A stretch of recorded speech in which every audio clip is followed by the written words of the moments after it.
United Nations General Assembly, distinguished delegates, ladies and gentlemen, the delegates of the Oceania Union rises to present a position paper on the theme, Preparing Young People for the Future of Work.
Please, very quickly.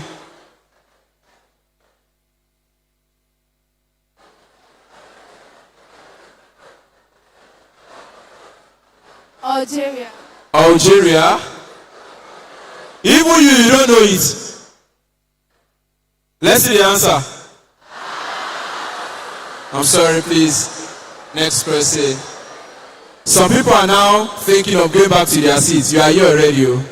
You will do it. Let's go next question. Come on. Don't say the answer. Time up. What's the answer, please? You are still under the mic. Wait, what if you are correct by not saying anything? Belgium, please appreciate him as he goes back to his seat. It's not easy. It's not easy. Next question.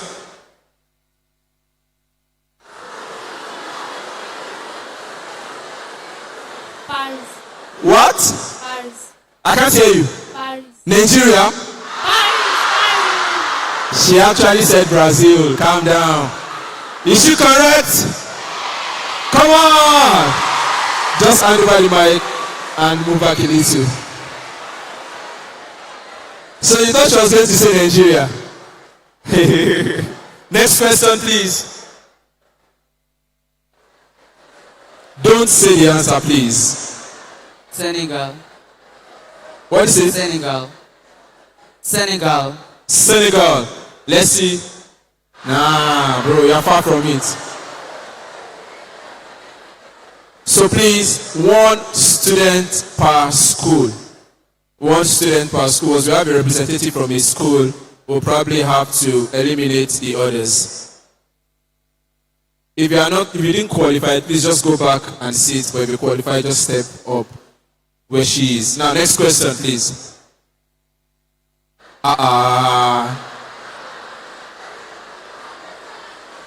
2, 1.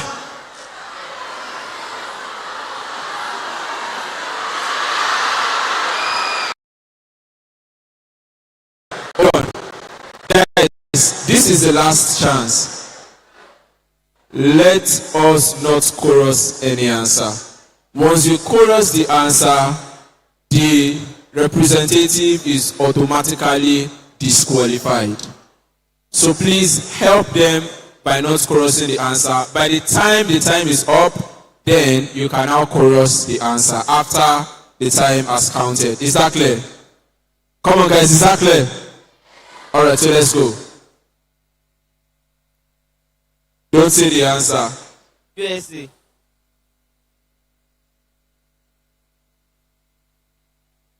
USA. No, your time is up. What's the answer? US. Chile. Is that what you said? What did you say? Sweats. USA. USA.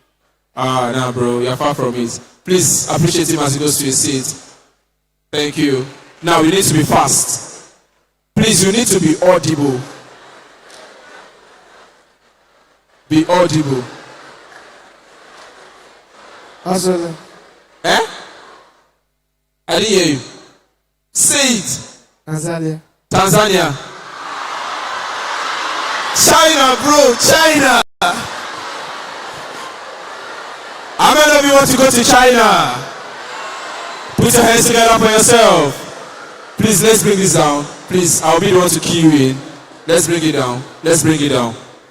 Technical team, please, let's bring this down. I'll be the one to key you in so that they don't see the question before we give them. Alright, so another question, not that, please. They've seen it already. Thank you.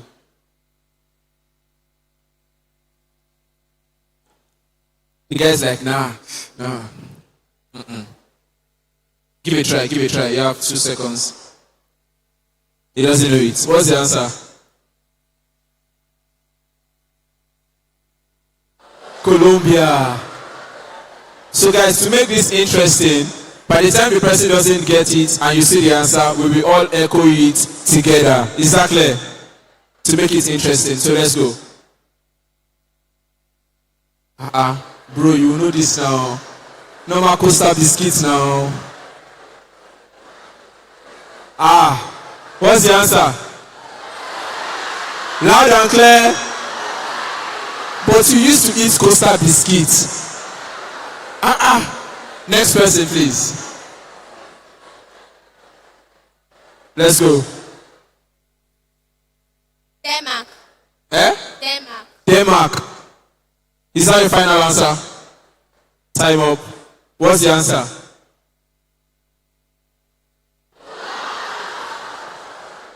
I'm sorry. This way, this way, this way. Thank you. Let's go very quickly. Let's go. Technical, let's go. Thank you. Come on. Argentina? Oh, Iceland. Iceland. Okay, she said Iceland. Island. Who said Denmark the other time? She, right? Yeah.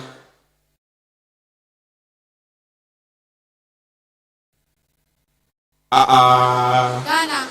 Don't say the answer. Don't say the answer. Don't.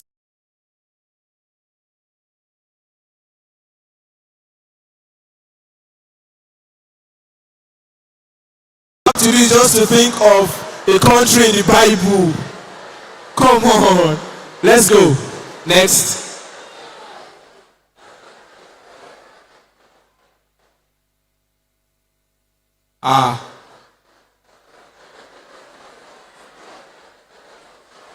Wait.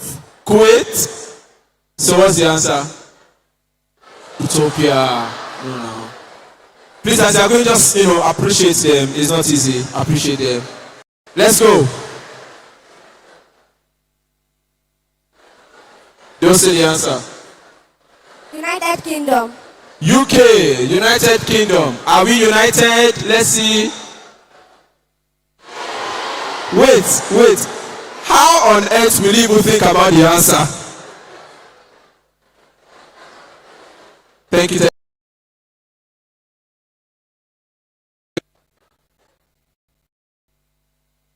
Please. Paris. Okay, continue. Paris. Paris. France. Yes. France. Yes. I'm sorry, but he's correct. Hold on, technical team. Please, once you are done answering and you are not correct, please don't give any other person the paper. Just squeeze it or tear it and dispose it, please. I believe we are all organized here and we have good characters. So please, once you're done, just tear the piece of paper. Don't give any other person. Let's go.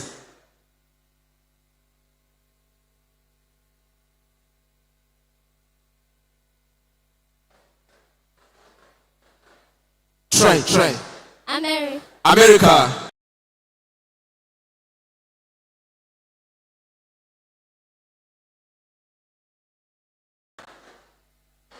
This guy is praying already. He's praying already. Let's go. Ghana.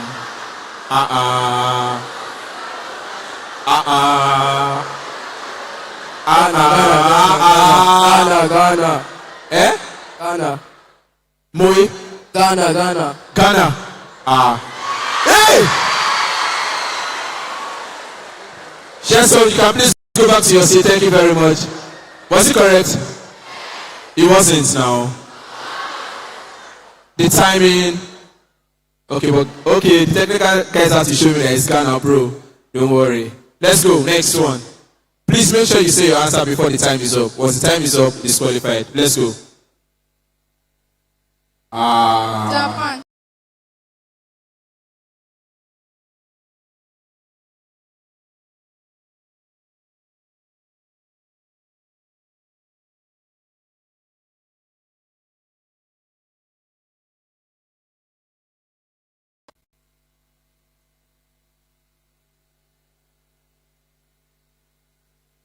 Tunisia.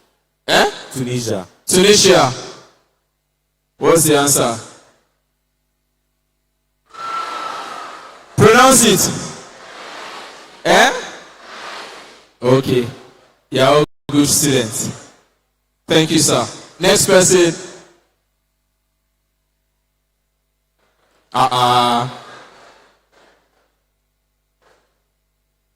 Time up. That was fast. No, time up. Let's see what's the answer. Okay, now let's go. The time start now. Look at the screen, oh. Egypt. Time up. What's the answer? Indian. Bro. I'll see you after now. Let's go. Poland. Eh? Poland. Poland. Indonesia. Indonesia. If you get it right, I'll give you a hug.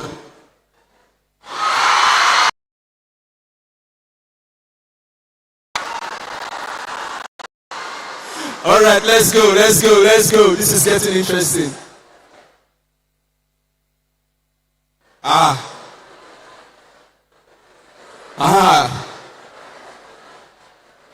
Time up. What's the answer? Could have tried. Next person, very quickly. Let's go.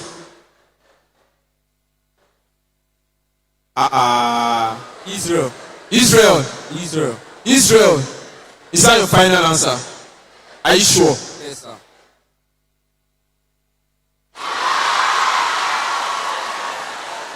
That was good. Let's go. Italy. Italy. Yes, sir. Italy. Yes, sir. Yes, Italy. sir. Yes, sir. I'm so sorry, but this is the answer. That was good. Let's go very quickly. Next.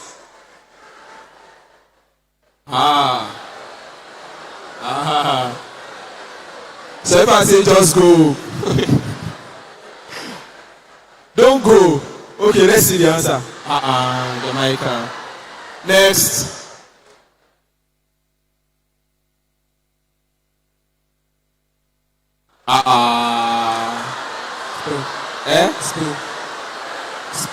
Spain. What's the answer? Some of you are just guessing. Think about it before you say it, though. Let's go. Kenya. Kenya. Kenaland. Kenya. Vieira says that was good. Next.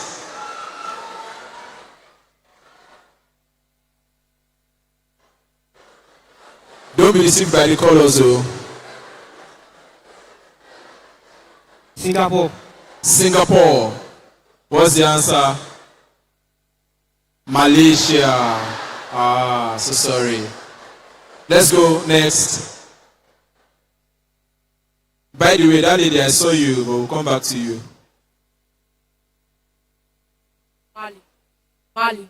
Money. Okay. Mexico. Sorry. Next.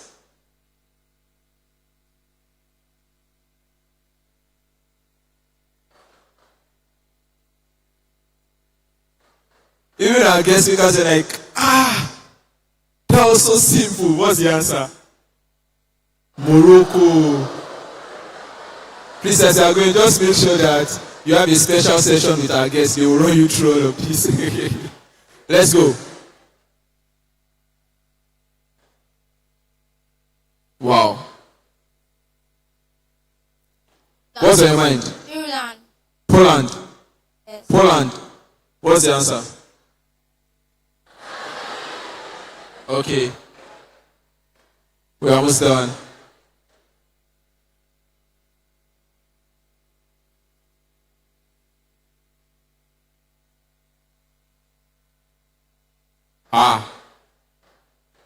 You said no flag. Finland. Is no flag a country name or Finland. Netherlands. You were close. At least there's land there. You tried.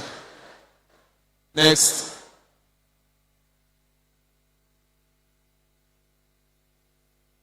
New Zealand. Eh? New Zealand. New Zealand. New Zealand. Is it correct? I'm not sure, but let's see. Let's go. Some people are praying on your behalf. Nigeria. Nigeria. Nigeria. Yes, sir. Nigeria. Yes. Nigeria.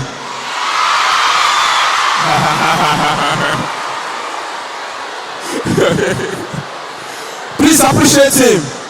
That was good. Let's go.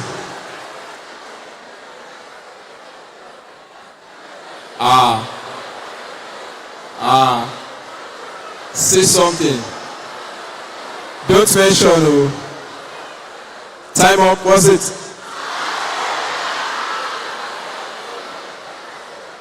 Let's go. And on to the last.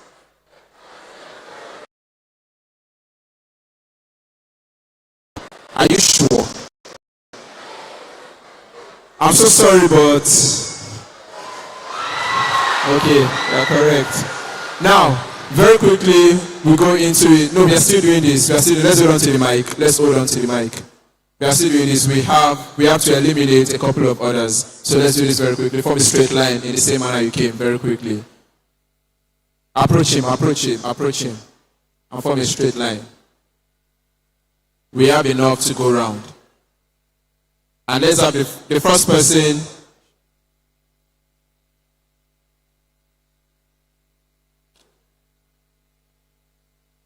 All right. So let's go. What's it? Panama. I did. Panama. Panama. Ah. Wow! Take. It's for you. It's for you. Let's go.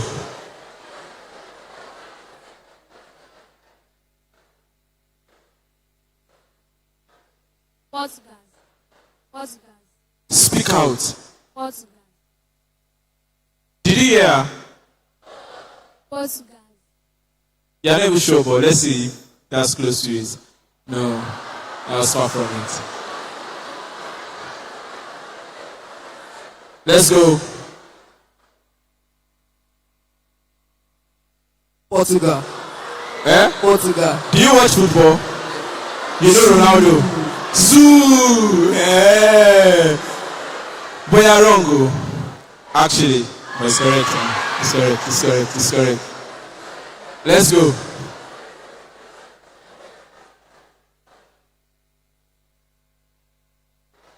Qatar. Please maintain decorum. Please Qatar. maintain decorum. Qatar. Qatar. Is it correct? Wow. I need more people to go home now. Let's go.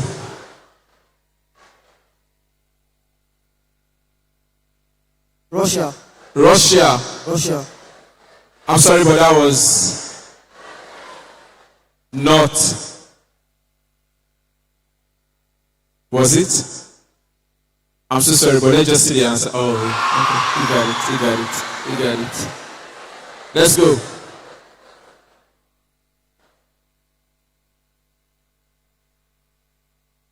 Sudan. Sudan. Sudan. Is it correct?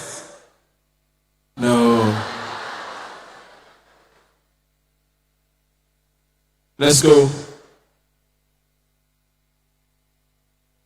Saudi Arabia. Saudi Arabia. Yes. You were actually close. You were actually close. But you've done well. You've done well. You've done well. Next.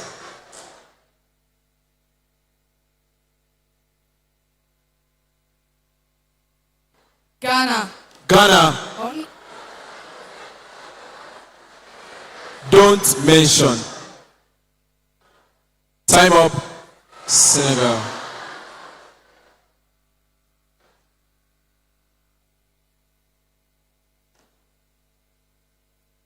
Tunisia. Tunisia. Ah.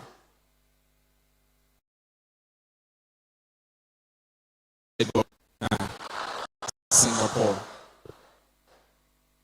All right, back to you again. Let's go.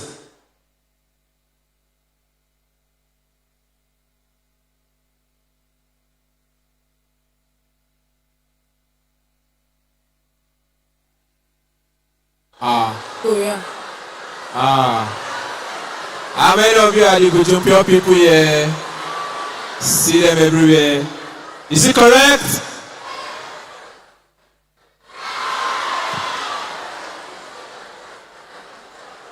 He said Korea, but the answer is what? South Korea.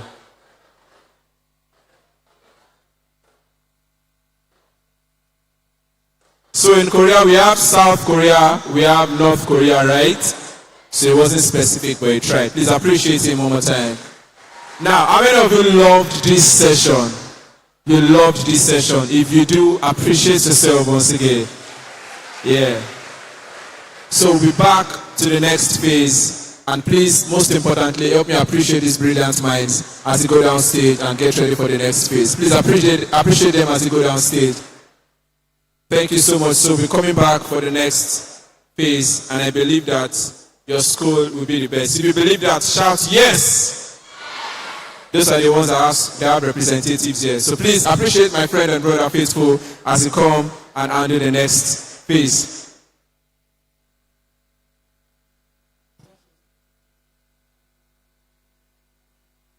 Please, can we give a warm applause for our quiz master, Iyanolu Adeniji?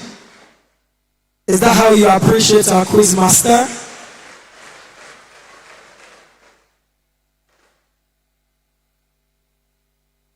Now, can you appreciate every student and young leader who was bold enough to come forward for this game?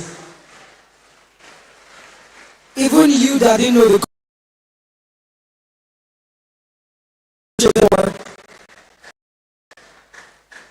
can we agree on one thing? The theme for the Future Leaders Assembly 2026 is what?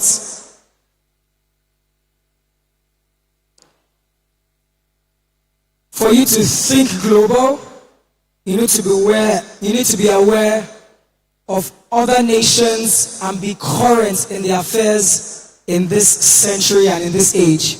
So if you want to think global, you need to be aware of countries around you, from West Africa to the whole of Africa and to the other countries of the world.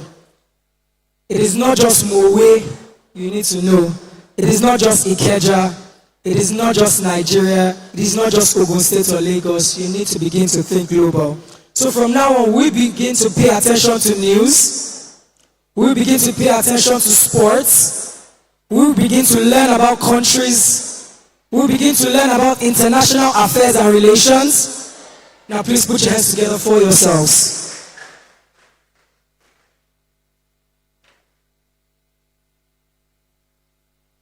We've talked about and engaged in games concerning international affairs. It is now time for us to listen to the next speech for this Future Leaders Assembly 2026.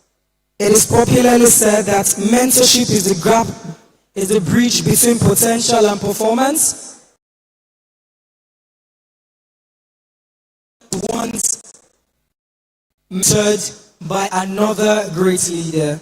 And with that being said, the next talk is what we've tagged the mentor moment, and it is going to be taken by the social entrepreneur who is a public speaker and the founder of the Mass Global Impact. Young leaders, with a rounding applause, can we make welcome up to the podium? Is that how we appreciate our guests? Can we make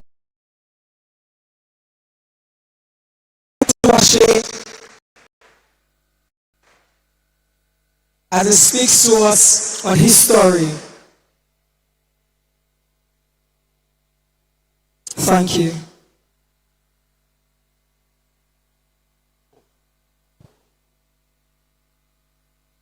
It's a privilege for me to stand before you this afternoon I want every student in the building to put a round of applause together for yourselves.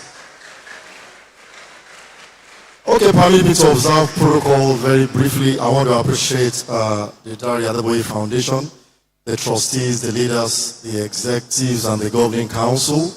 I want to appreciate our very dear wife of our departed brother and for upholding the ideals of our late husband. I want to celebrate the grace of God on your life. I want to celebrate your resilience. And I want to thank you especially for ensuring that the legacy of what he stood for did not truncate at his exit. It has now become a pipeline for raising new leaders for the future. Thank you so much. Please, a round of applause for her.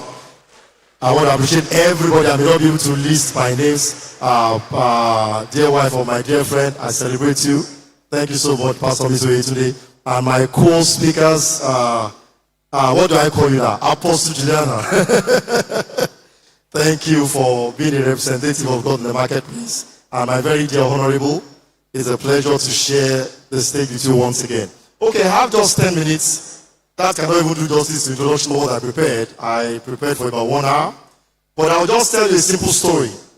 And from this story, I believe you're going to pick valuable lessons that will be very instructive to your journey. As I saw you guys, I remember the year 1996. That was 30 years ago. That was when I left secondary school to go to the university. And one thing that happened from that point was I started noticing gaps in the environment where I grew up. I was raised in a city called Ilesha in Osun State. And by virtue of being raised in that environment, I had a very broad worldview. He noticed that when he brings the newspaper to the house, I will only go to the cartoon page. I will flip through the cartoons, and that's the end of that newspaper. And that was the man that bought Guardian all his life, the Guardian newspaper. And he started doing something. He will cut a part of the newspaper, a very topical issue, and he'll hand it over to me. Give me a summary of this subject by the time I'm back from work. I hated that experience. I disliked it. But one thing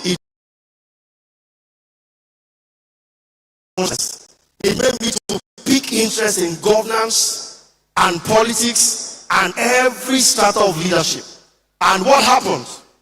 I had this couple of young stars around me who, just because I was a pianist, I was a fantastic instrumentalist, I was like the best organist you could find in town. By 10, I was already playing the pipe organ in a cathedral, so I was quite very popular. I was known all over the town. And I had this young couple of guys who also took interest in playing instruments, flocking around me. And that experience, that knowledge base that was built via the pipeline of my father, providing direct mentoring to me, passed down to all these guys. And I'm privileged to tell you today, there were just about 7 of them. One of them just finished serving 2 terms as a commissioner in Ekiti State. Maybe you've heard his name before. Sheun Fakwade, Commissioner for Digital Economy and Innovation. That was a boy I took as a 14, 13-year-old, started following me. He was my personal drummer. One of them was the human resource manager of ABIMBE, International Breweries, who has now relocated to the UK on a global HR career. And I think back, and I remember the year I turned 40, and we were just having this session and we were reminiscing. And one thing one of them said was, thank you for coming to Ilesha in that season. Thank God we met you. If not because we met you, the course of navigating our lives to what we have now become would not have been possible. And around that time, people just saw us as people, they just saw us as an unserious set of boys. Because I never stood alone. Anywhere I stand, you will see boys standing with me. When I'm in church, you will see people flock around me. If I'm in the room at home, you will see like 10 people in the room. And my mother will pass like, what are you guys discussing? We were always talking. And we get books, and we pass it to them. And we see journals, and we pass it to them. The magazine that designed and orchestrated my journey in the world of media production, which God used to establish me very financially, and even orchestrated my pipeline to now mainstream ministry, was through a magazine. I saw somewhere. It was free. And all the dreams I had in my head, There were no computers, how to produce music with computers, how to write programs, how to edit videos. Now, there were no computers anywhere around me. There was no cyber cafe anywhere in southwest Nigeria. But I had this magazine in my hand that will read and will tell me that there is a possibility with computers, a world we never had at that moment. And guess what? All these guys that were following me, we saw that the magazine was free. Every one of us started ordering for that magazine. At a point, I remember, a lot of you might not know what a post office looks like because you were born in the age of emails. I will go to the post office and they're like, you guys have come again. Because I had no less than 200 people receiving that same magazine that they saw the first copy from me. Now, what does that tell you? Your association is very critical to your journey. Your relationships are very critical to your eventual experience. You are living the best time of your life right now. You are living the best season of your life right now.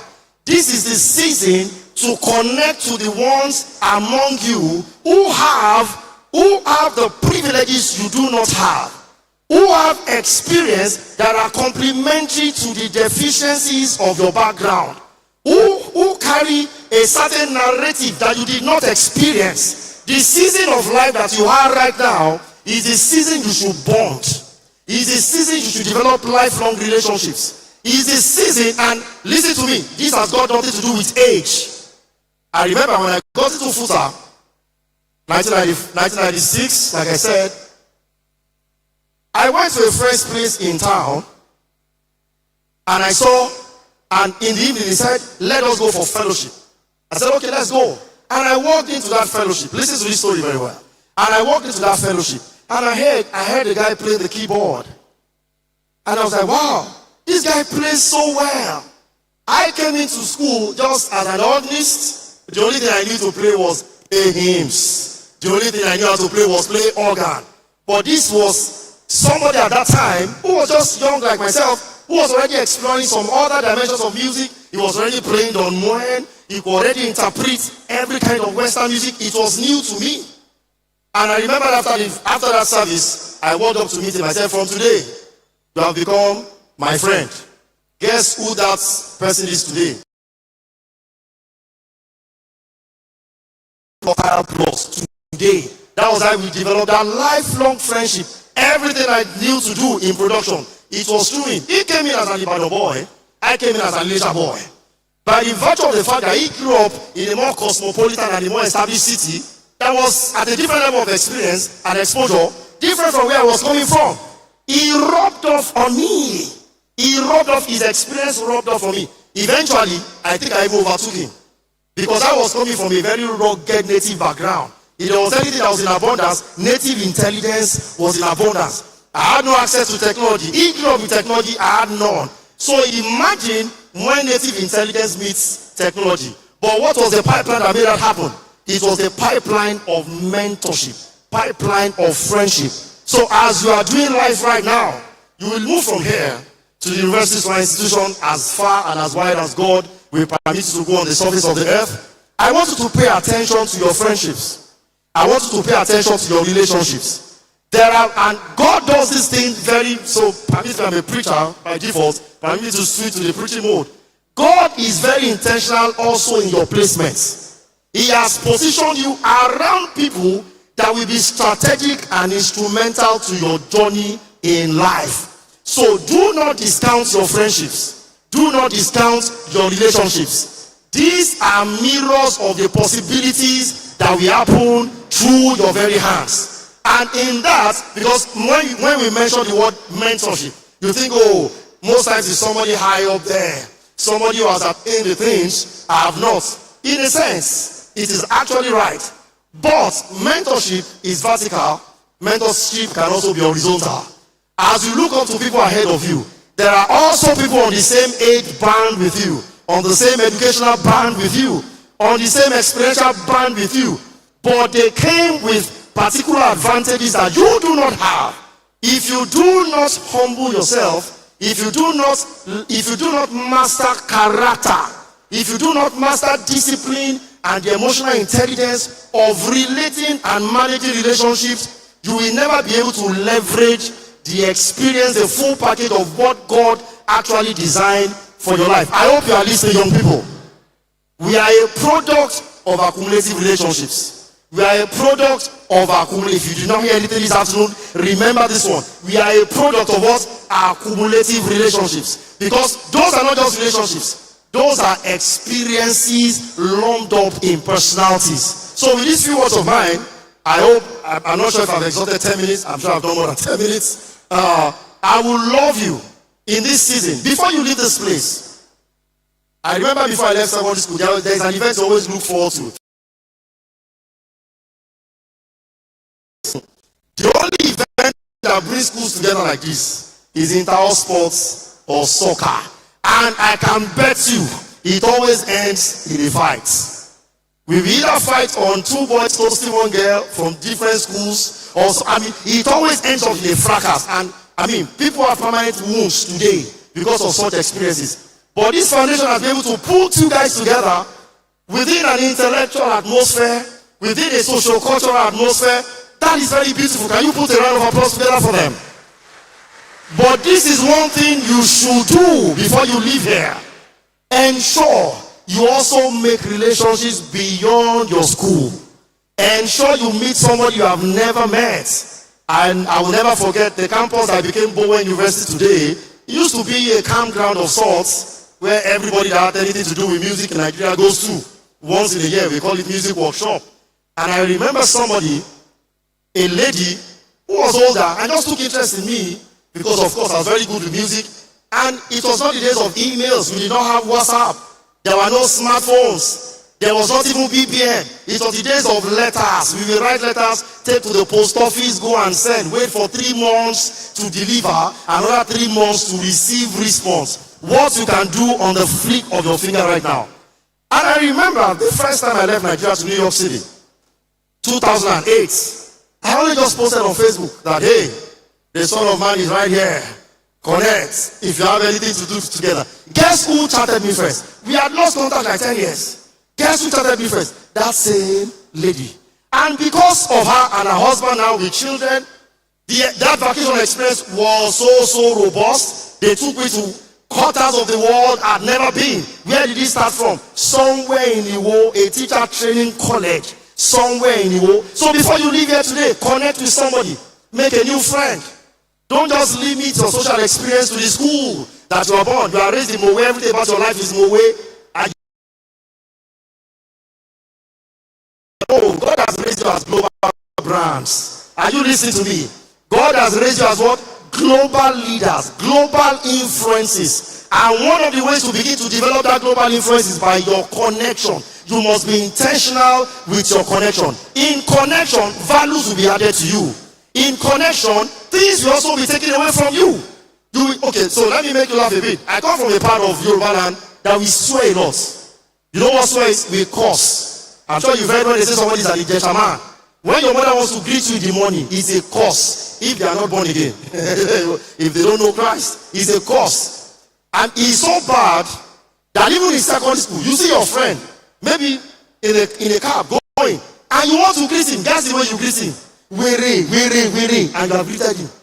And in your mind, that's like the best salutation you have given him. Guess what? Even as a Christian,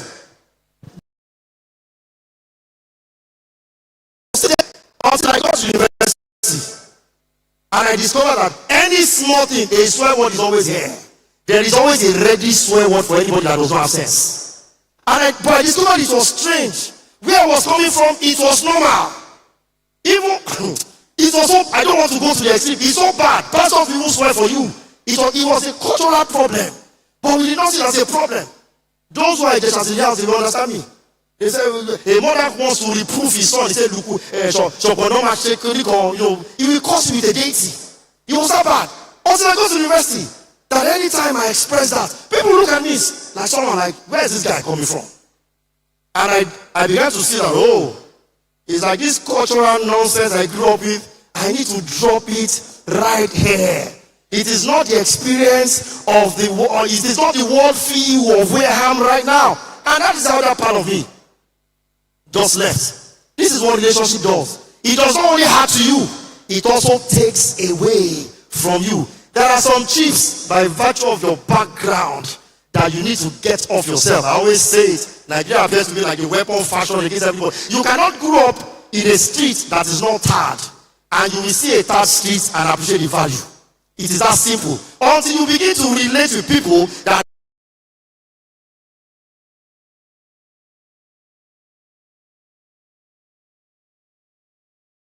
and for so many years, I did not experience anything called power outage.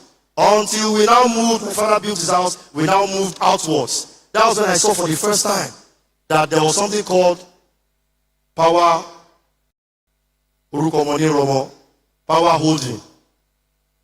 You name a company power holding, and you are surprised they're holding lights. They're always holding lights. Until I saw that there was an experience called power outage. But are you aware that there are some people that all their lives, they never saw anything close to such?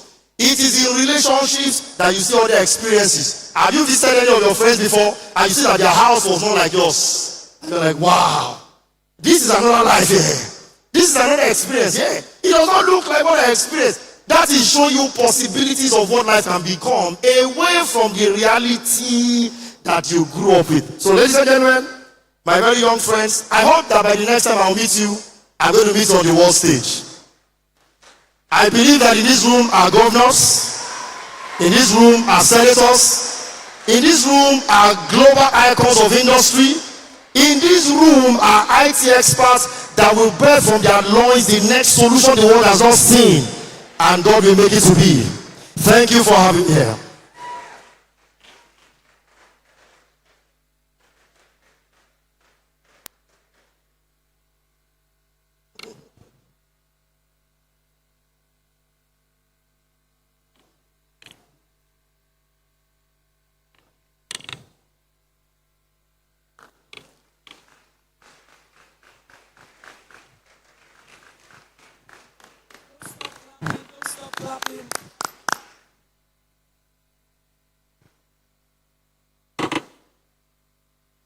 Thank you so much.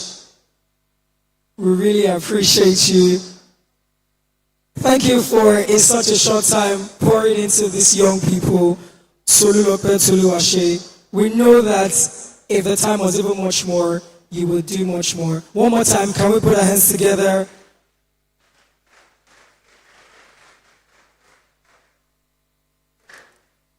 Thank you. Now, let me see how many of us are still here. When I say FLA 2026, you're going to respond by saying, think global, act. You're not ready on this side. When I say FLA 2026, you'd say, I would say think global, you'll say, maybe I should continue the conference here. Are you ready for me now? Now when I say FLA 2026, you respond, and I'll say think global, you respond by saying, for those of us in the gallery, bright and young leaders, when I say FLA 2026, think global, you say what? Beautiful. Now everyone together as bright young leaders, FLA 2026, think global. We're like on a level 5, but we have the potential to get to a level 10. Do you believe it? Do you believe it? Now for the very last time, FLA 2026, think global. The theme, think global, act local, raising the next generation of leaders, is the theme for this prestigious Future Leaders Assembly 2026. And at this point, we'll be listening to the keynote speech for this event. Are you excited? Now the person that is, don't worry, you'll be excited when you see the face and the name, and you see the face of the person that's going to be speaking. This person, whenever she acts in movies, you cannot but love her character. You've seen her on TV, you love her movies, you've watched her movies. Some of you follow her on Instagram, on TikTok. Ladies and gentlemen, she's a purity advocate, she is an actor, content creator, author, influencer. I'd like to crave your indulgence for a rousing applause. Future leaders, can we give an applause for Juliana Olayode? Is that the best you can do? Don't stop clapping till she gets here.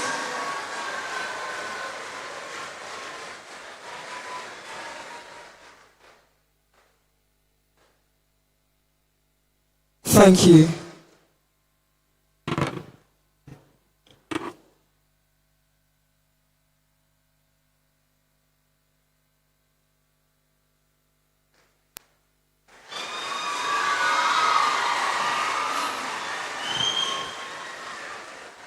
Good afternoon, everyone. Hello. Good afternoon, everyone. I'm so excited to be in your midst this afternoon. Please, if somebody is talking next to you, just call the person out. Just point at the person now so that the person can come and join us, or stand beside me, or stand at the back, or stand somewhere. And then we can give the person the microphone so that the person can speak to us since they have something interesting to say. I want to sincerely appreciate the leadership of this event I don't even know why I'm blushing, but I'm really excited to be here, to be amongst all of you. And I really want to appreciate the Dare Adeboye Foundation for having me here today, everyone on the board, our teachers, every student here, thank you for showing up. And I also want to thank the wife of our dearest pastor, Dare Adeboye and Sitemi. Thank you so much for having me. Thank you to all the speakers that have spoken before me, that will speak after me, just everybody present here. Thank you so much for having me. So the topic before me is think global, act local, yeah? And I'll be walking around because I can't stay here.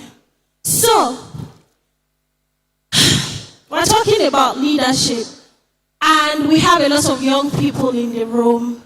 But I think that the problem with today's generation is that we are too distracted. People have so many things distracting you. You have TikTok, you have Snapchat, you have all these. You are too busy keeping up with pop culture. You are too busy thinking of your next TikTok reels. You want to do 1 + 1 is 2 soccer. You see, you already even know it. You're already thinking of the next trendy dance to dance to. You just have so many things distracting you. And it just makes me wonder what the future holds for every single young person here today. While we were growing up, although I'm not as old as the previous speaker, because when he came down from here, I was telling him that, that thing has mentioning is very old. But when we were growing up, we had lesser distractions. We didn't quite have, and I think my mother did a thing. I didn't have a phone until I was 18 years old, if I remember well. So the time I had a crush who was crushing on me in school, I would usually steal my mom's phone and do midnight calls in the bathroom. And one day, yes, I did it, I'm confessing. And one day, I was caught, and my mother beat the living daylights out of me, followed me to school, looked for the boy, told the boy, show Ramon, because my mother cannot speak English. And she gave me a warning of his life that if he ever calls me again, she will take him to the mother. I don't even know why she threatened him like that. But, I mean, I said that to say that growing up for us was more strict than now. You know, today we talk about gentle parenting, don't beat your children, just talk to them, just rub their head. Teachers don't even flog in school anymore. When we were in school, did they flog people in school?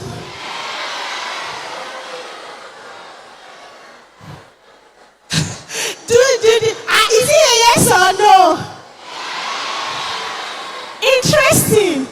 That's very good. Please put your hands together for your teachers. If you don't clap, you will stand up. Please put your hands together for your teachers.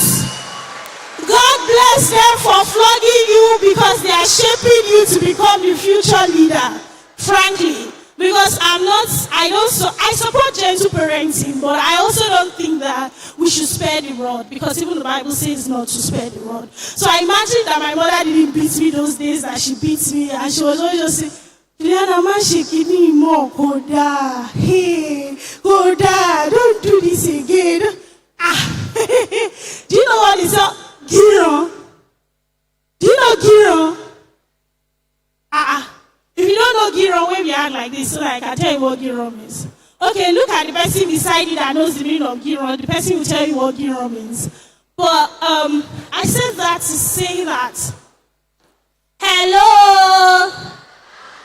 Please listen to me, because if you don't listen, I'll come and meet you where you are seated.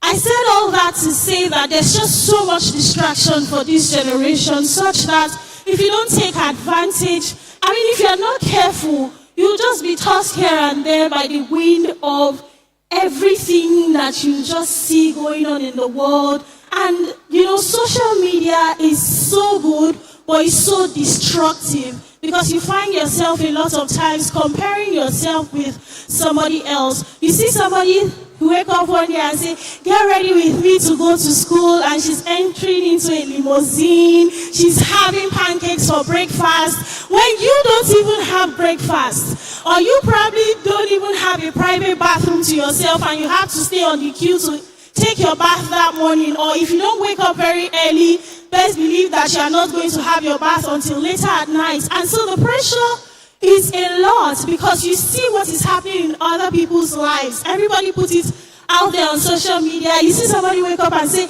get ready with me to go to school. Meanwhile, you're using your last data to watch that person. Data that you probably took the money from your mommy's purse to buy, and she has not found out yet. So, distractions. Too many distractions. But if we can just focus away from the noise, away from everything going on social media, and harness the power of technology in a positive way. Do research, Google things. I remember that I usually would go to the cyber cafe just to search things, because that time you would go to cyber cafe and pay for time, if you want to browse or anything there. You guys don't have an idea. Anyway, yes, it wasn't like now that you can just have access to, the internet and Google everything on your phone, Chrome, whatever. You have to go to the cyber cafe and buy time. And then when your time is up, you buy another time so you can stay there to do whatever you want to do. Anyway, I said all this to say that for you to be the leader of tomorrow, you have to be focused. You have to really be disciplined. You have to choose the things that you pay your attention to. Because right now, today, you are building the foundation of your lives. And 20 years from now, 30 years from now, this year will become history that you talk about. So whatsoever you do right now is the seed, is the foundation of your life that will help you become who you are. Every decision that you make every day and every step that you make every day, it counts and it matters. I won't tell you a true story about myself. Then I'll just highlight some things, because I also don't have a lot of time to go through everything that I prepared to share with you all today. And I remember that I used to be like one of you, seated just here, and then, when you are coming for programs like this, they don't get to bring every student in the school to come, yeah? Just a selected few. And I thank God because most of the times when they bring us like this, there are always times when we have maths and I've not done my assignment. And I'll just be so happy that, yeah, let's go. Because I don't get to submit my assignment. But I eventually submit my assignment. Let me just, for the records, FYI, I was the head girl in my school. So that you don't say, oh, this auntie is like, she doesn't like to read a book. But anyway, I remember that I'll sit like this and then people will come and say, oh, you are the leaders of tomorrow. You are the future of tomorrow. You are going to be the next president. You are going to be the this. You are going to be the that. And I'm always just thinking to myself that, how are we all the leaders of tomorrow?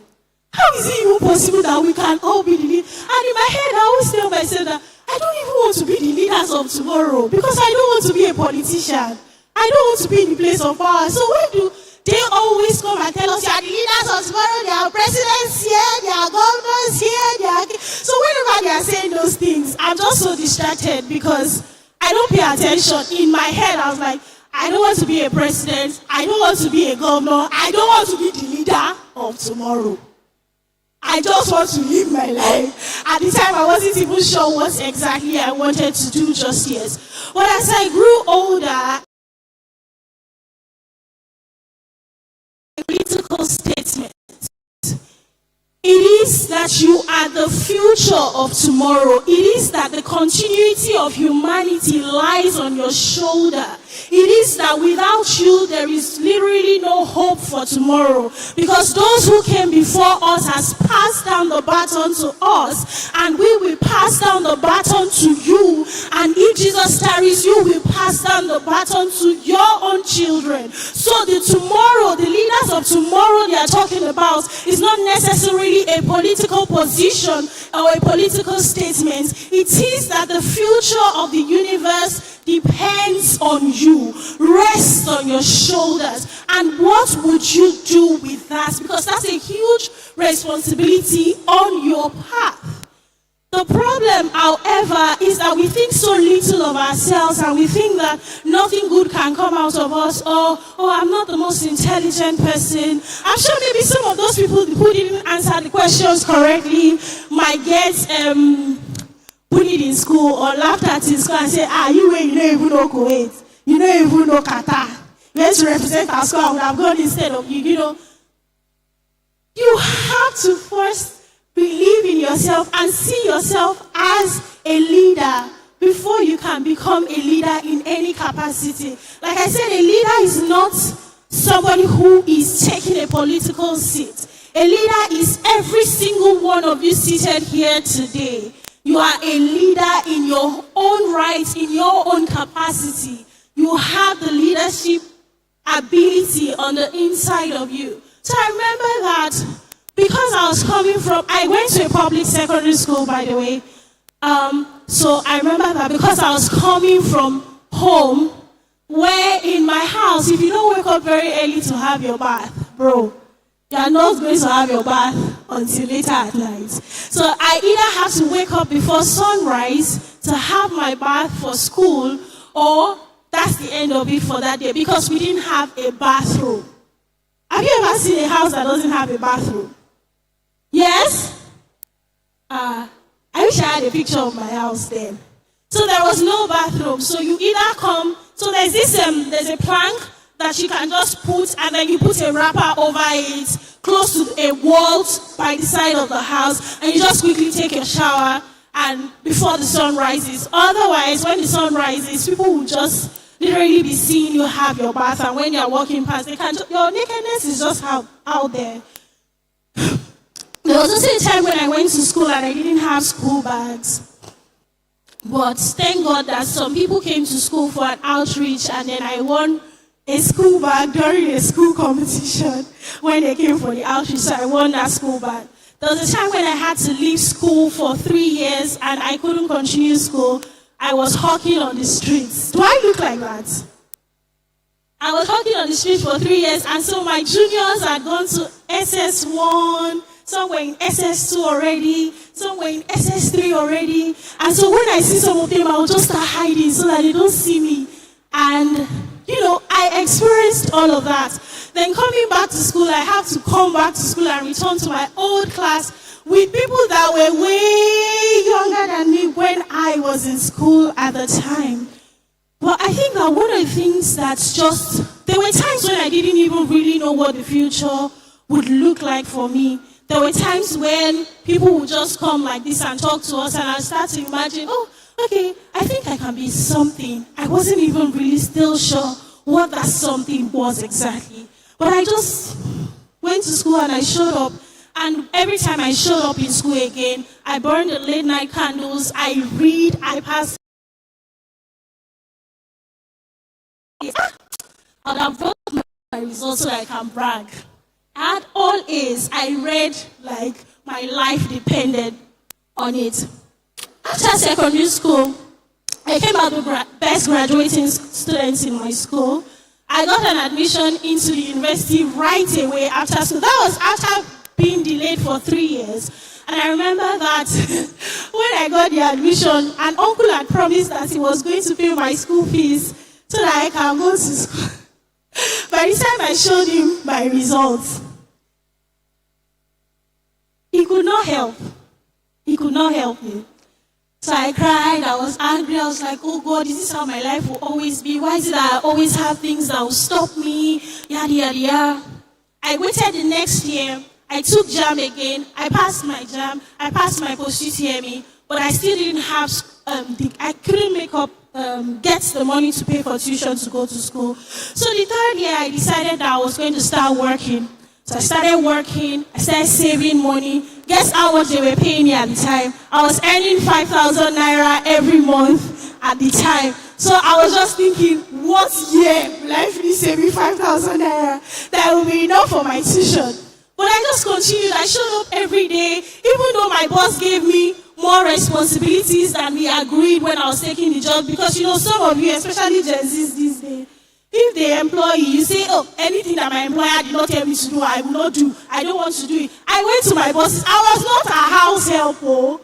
I went to my boss's house. I washed her clothes. I washed her husband's clothes. I washed her children's clothes. I picked up her children from school. I helped them with their assignments. I went back to work. I was the delivery man. Now you have dispatch riders that would deliver things. I was the delivery man. I would clean the store. I would make beads because it was a beach store. I was doing everything, but I joyfully did it for 5,000 naira without complaining. Because whatsoever your hand finds to do, just do it. These things are training you. You people complain too much about everything, but these little things that you complain a lot about are the things that God will use to shape your character. The experiences that you have through these. So, whenever you have the opportunity to serve, do it to the best of your capacity. Just do it with joy. Anyway, I was there. It was a big complex. My friend was working at the laundry mat. So I remember that my friend had said that a movie director came to do laundry at their laundry mat, and that the movie director gave her a flyer for an audition. So when she told me that, I picked up the audition, this thing, I don't register your name. I said, how you go register my name? I know they ask people. Because that time I was in the choir in church. And we used to come to Redeem Camp to sing. Lagos Province 10 choir. I'm still in Redeem, by the way. We are Redeemers. Okay, let me not make this about church. Anyway, so I remember my friend had registered me for that event and for the audition. So she didn't even ask me, she just auditioned, she just wrote my name down. And she had never really even seen me act. So I don't even know why she wrote my name. So when she came to tell me, I was even angry that, when you go register me for acting, you don't see why they do acting. She said, you go to her. You go on Saturday, they come work on Saturday. That is why the friends and the people you have around you matter. Some of you have people who are jealous of you. They can't stand your guts. They can't stand your intelligence. They just can't stand to see you shine. They can't even see an opportunity and say, let me include my friend. Even when they are better than some, please, can we do something together? Can you help me? Can you? They will say no. So it's time for you to change your friends. Because if you sees you and that wants to help you to become better, just know that you are surrounded with enemies. Anyway, she had said that I'll go for that audition, and I said I wasn't going to go for the audition, and I really wasn't going to go for the audition. But you see, as God will have it, because God had, I had gone for choir rehearsals, and mind you, that time, you don't go for choir rehearsals alone. If you want to come and pick me for choir rehearsals, you must be 5 in number. My mother will make sure that she will ask you, báwo lẹ fẹ́ bẹ̀rẹ̀, báwo lẹ máa ṣe tán, ẹ̀yin mẹ́rẹ̀ẹ̀rin lẹ máa gbé padà wálé. As in, my mother monitored my life every single step of the way. It's not now that people can just say, mommy, you want to sleep over. I'm always thinking like, hey, you are enjoying, you are going for sleepover. They are doing parties inside your compound. Your mommy will say you will not go. And you can't do anything about it. You stay in your room and cry. Anyway, so I remember that I had gone for choir rehearsals. We got there and the music director was unusually late. He's never late because he's always there marking attendance and saying, you came late, you serve your punishment. I know some of you now, you'll be in choir, you don't serve punishment, and you are late. Anyway, he then sent a message to the group to say that he's not going to be coming early, that he's running late. And the place where the audition was happening was just 2 streets away from the church. So my friend had been calling. Do you know that my friend went there to go and wait in the line for me? All the while she had been calling my mommy's phone to reach me. You don't come for this audition. People don't fool you. I don't write your name. You don't go. I said, I'm not coming for this audition. I don't know how to ask. They will not pick me. She just kept pestering my life. So at this point, I was like, okay, let me just even see what this audition is about. Let me just go there. Since I was waiting for our music director to come. So I went for the audition. As I got there, ladies and gentlemen, if you see the crowd, I mean, I don't like crowd, though. See, what's the help for here? She said, the audition, you go stay for here. I don't stand here for you, sis. When they worry, she was just insulting me, I said, okay. I stayed. I auditioned. When they gave me the paper, the letters were dancing because I was so shy. And I was just thinking that by now you people should have seen the person you want to pick for this job because I came late. I don't even know what was happening there. Anyway, I auditioned for this job and I went back home and I told my mother because they were recording us. I don't know if they will post it or something. Before my mother would say, Shashi money law, and I don't want my mother to beat me, please. So I told her, Mommy, it was this person that registered me and it's just opposite the church. I didn't go far. Anyway, fast forward to and when I told my mother that, she was like, oh, that they will pick you, I should not worry. And I said, they can't pick me because I didn't do well. She said, Mama, anyway, fast forward to 3 months after, they called me for the job. And I got my first professional acting role. And I was paid 150,000 naira for my first job. So coming from 5,000 naira to 150,000 naira, I was balling. I bought Bobo, I was, oh my Lord, I was a baller. Anyway, coming from having nothing and just continued like that. And when I continued like that, I did the first one, I did the second one. But while I was pursuing these things, I was saving my money. I was still reading. I was still working. I was still going to church. I was still doing all of these things and just trying to make sure that I have enough money saved for school. And I never ever doubted myself. When I started to face different challenges and difficulties because they wanted you to take roles where somebody's going to kiss you, touch you, hold you, and I said, first of all, the fear of your mother is the beginning of wisdom. Before, I'm not going to lie, I know that, we're brought up in the way of the Lord, but I'm just imagining that somebody will kiss me. I don't know how to explain to my mother that we are acting film. And my dad was against it from the very beginning. My dad was like, oh, but I never. But now mother's just saying, no, my base of my baby. We were on shit. 3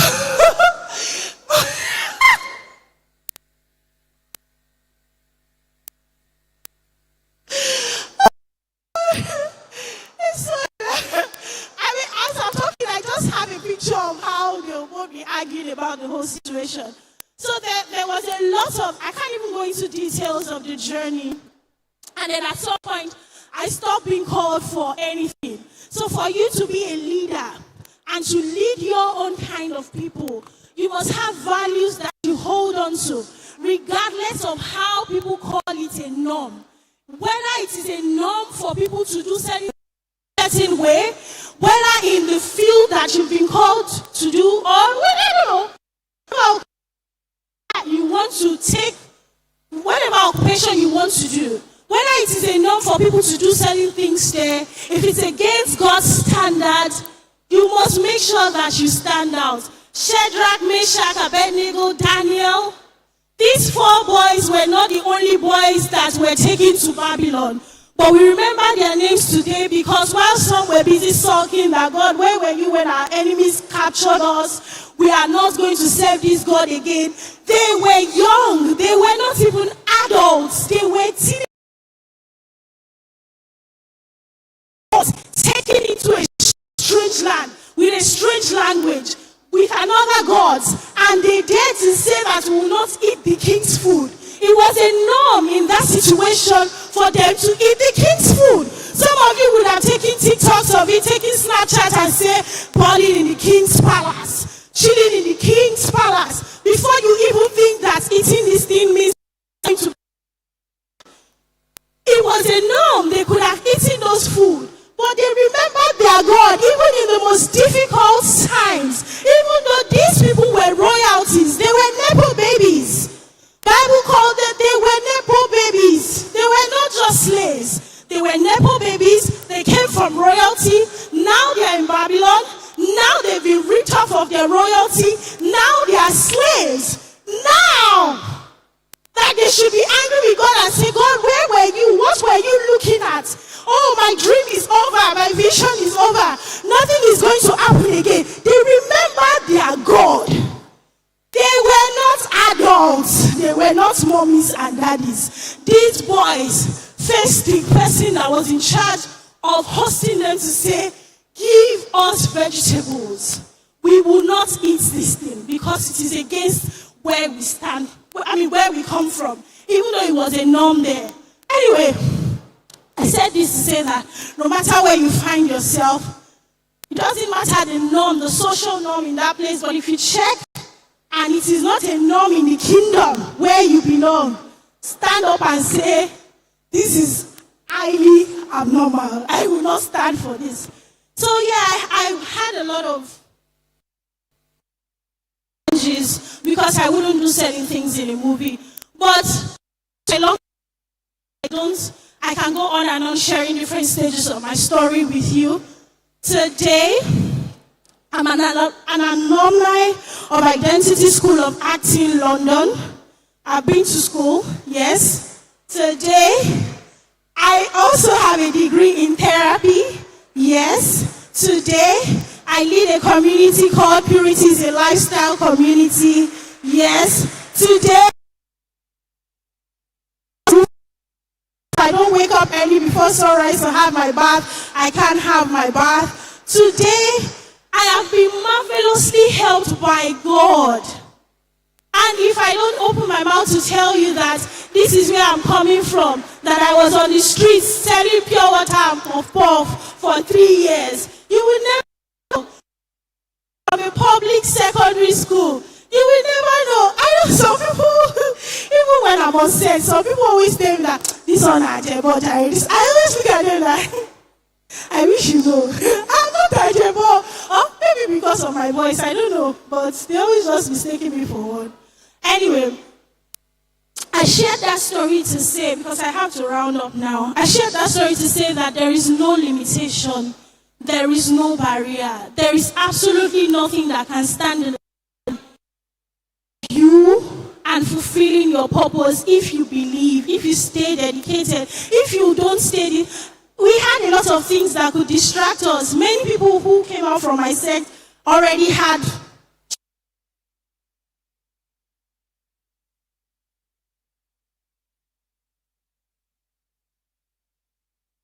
drug. I've seen my classmates in different places. So, just because you are all here right now, does not mean that later in the future you will all be at the same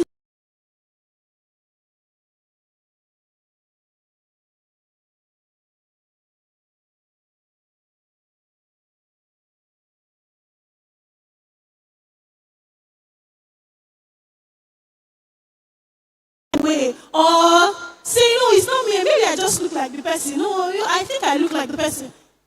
What you do today, every decision that you make today, every step you take today, it counts because you are building your future already. The future is not a place that you get to and you say, oh, I've arrived. Now let's start working on the future.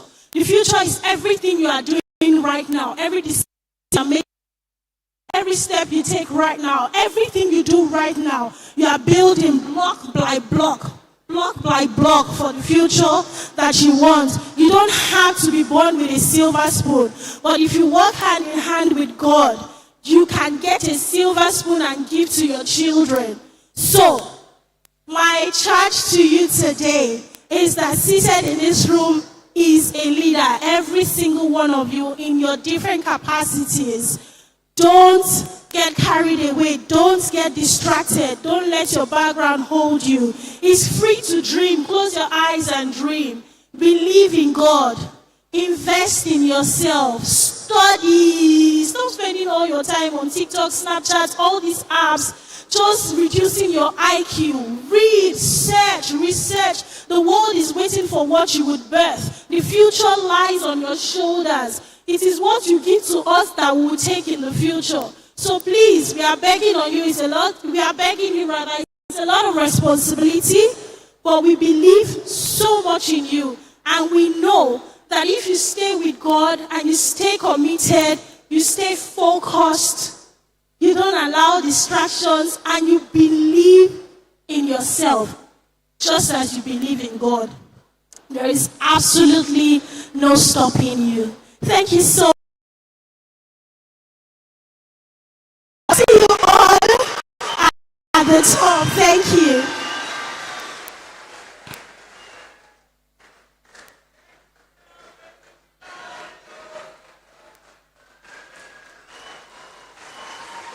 Future leaders, is that how we show our appreciation? Is that how we celebrate?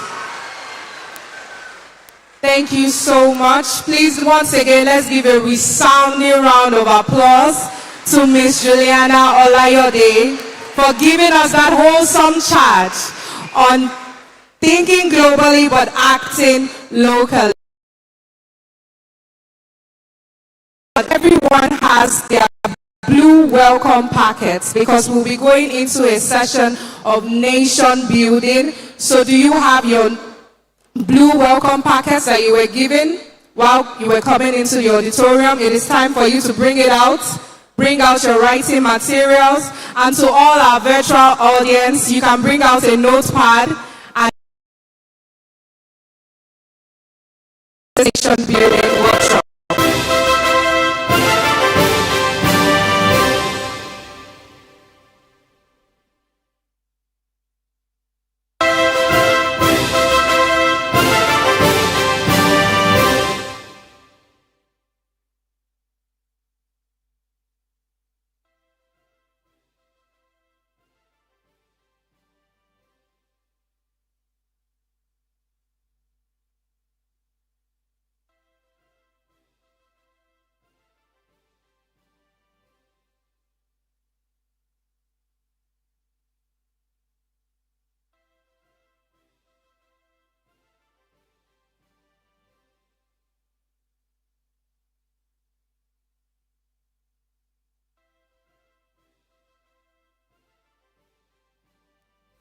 I trust that we are all doing well. Please, if you have your workbook, can you just wave it? Can you just wave it if you have it with you? Okay, great. If you don't have a copy, can you just signify so we get one across to you? You just signify. Okay, I think everyone has a copy, so I'll just wait for them to bring my copy. But I trust that we are all learning well, And it was really amazing when they started displaying the flags of the countries on the screen. And I was wondering, I saw some countries there and I was shocked, like, oh, okay, where is this country from? And I was just praying that, God, please let this person get it. But I wish that session would continue for a long time because most of us were used to. How many of us have done OOTD today? How many of us? You did OOTD on Sunday or today? Ah, okay, nice, thank God. What of GRWM? How many of us? Ah, okay, nice. Please, I'm still waiting for my workbook, so, okay.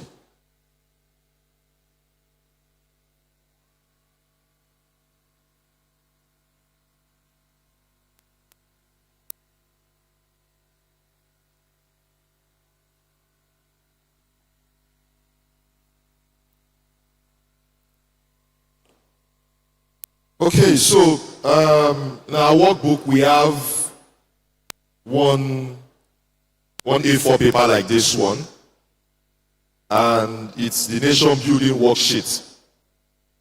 I am meant to put your name and your school, and most of us here, or all of us here, we are leaders from our school.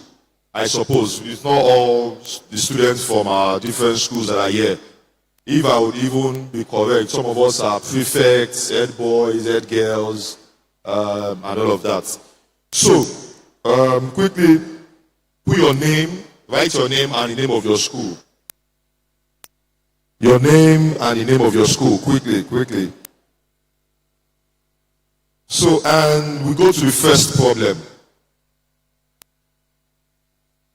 Step 1, you pick one problem, and the options there are poor education, environmental issues, youth unemployment, and lack of discipline.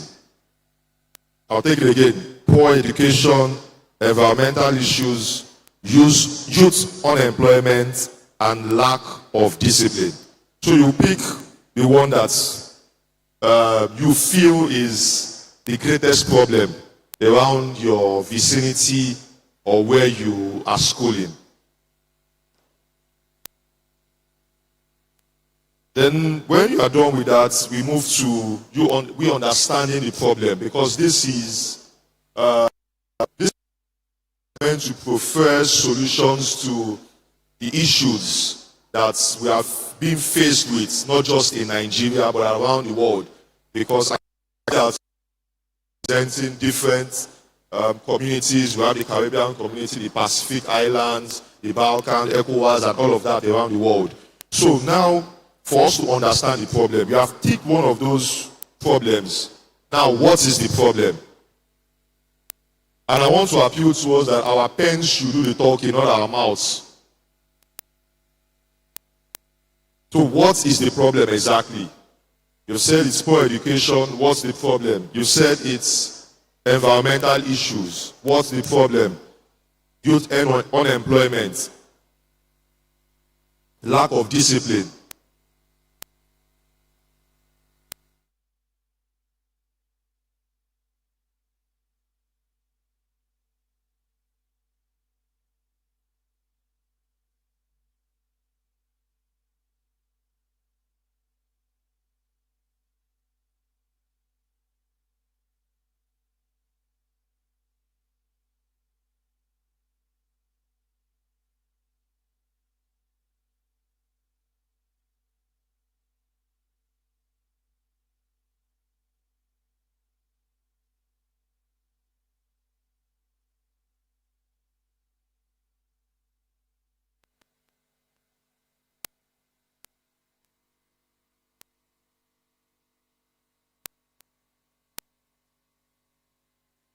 And remember, we are thinking global, but we are preferring local solutions. We are thinking global, we are preferring local solutions. After understanding the problem, we are moving to the level of preferring solutions now. So let's start thinking of solutions. And at this point, you might want to just talk to the folks on your table, the members of your community, members of parliament, your colleagues in this wonderful parliament. I want to talk to them and ask questions. Okay, what do you think the solution can be? What do you think we should do? Is it government intervention? Do you think it's a policy issue? Do you think it's an issue from the parents? Do you think it's an issue from even young people like us? Is it a social media problem? Is it a current affairs problem? Is it a breakdown in our syllabus in school?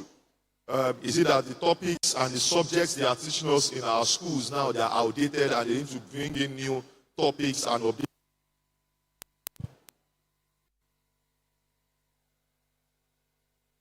So, and here we have to put two solutions. They have to be practical. The solutions have to be something that we can actually get on with, because we also have obviously representatives of the government here as well, and we're able to push these things back to them to be able to help us give proper solutions to these things.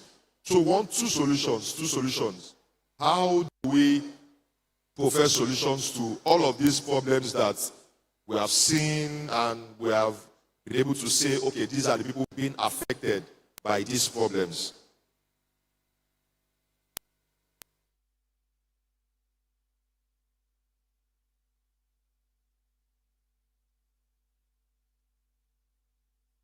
I'm in SS2 now, I'm in SS1. I want to be able to teach people mathematics or English language that are still in GS1. It's all sorts. And you are not too small to lead. So you can also be part of the solution right now.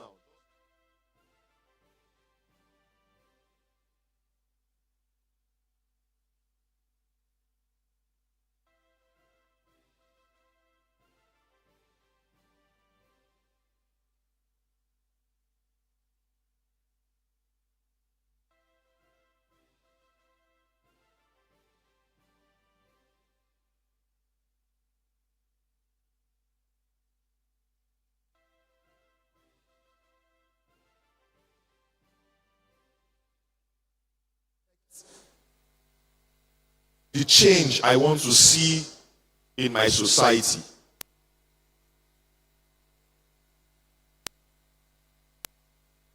And your solutions it doesn't have to be over the roof. It can be basic. Just simple, a very simple solution can solve the biggest problems.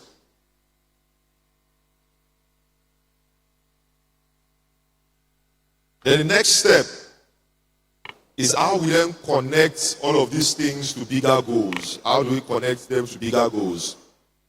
And number one, how does your solution improve Nigeria? And while we are writing, I want a volunteer, someone that can just volunteer. If you are, can I get two volunteers quickly? A lady and a guy. Quickly. From different schools. Okay, you can come. From the Caribbean community. And okay, yes, all good.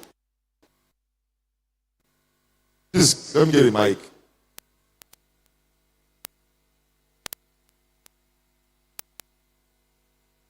So basically,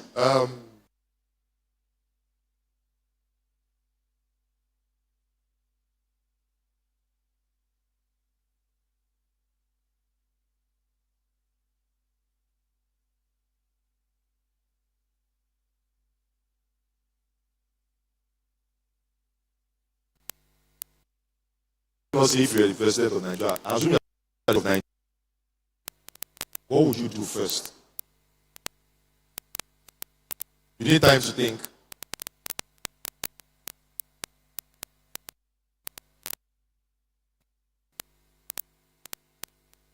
Basically, as out.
Are we done? How many of us are done? You are done writing. Okay, nice. So I need 5 schools.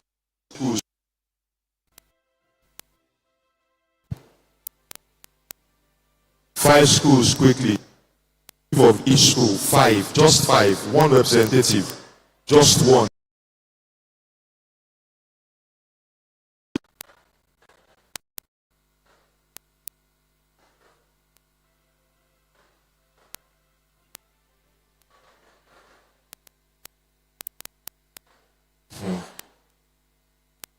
Okay, so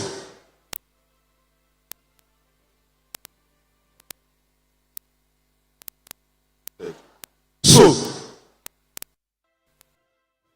have everybody here. Leadership. And no, don't give them the mic yet. And leadership is about leading yourself. Leadership is about sacrifice. Leadership is about putting the needs of others above yourself. Here, I want some of us to volunteer to allow 5 people stay.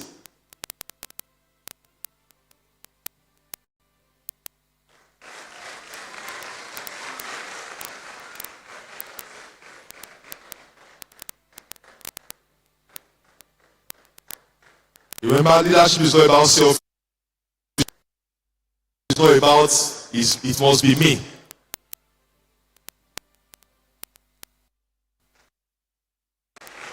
I need just 5 people. Just 5. Just 5. I need just 5.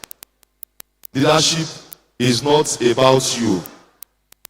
It's about others. Leadership is about others. We are the best schools that have been called to transform. So I just need 5 of us. 5. 5. Just 5. Just 5. Just 5. As right now that is telling you that and this coconut head, I am not. I am a true leader. So I can live here right now and allow other people to be part of.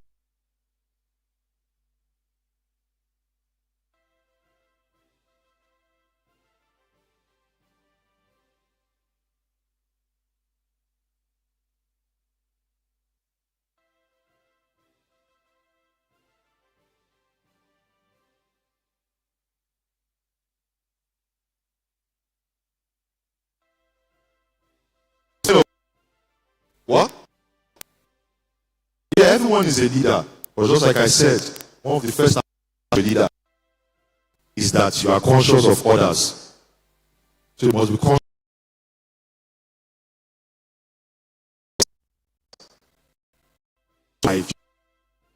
Quickly. Some of you are still contemplating. You go, you stay. You go, you stay. You stay, you go. Let me ask you a question.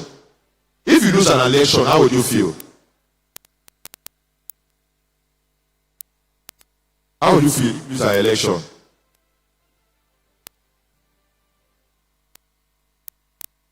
Well, to be a leader isn't you winning every time. So putting my I'm going to feel bad because, to be sincere, the amount I'm paying for the form of presidency, let's not about that, but give me more fuel till I come for the next round and change the country to a better one. So it's like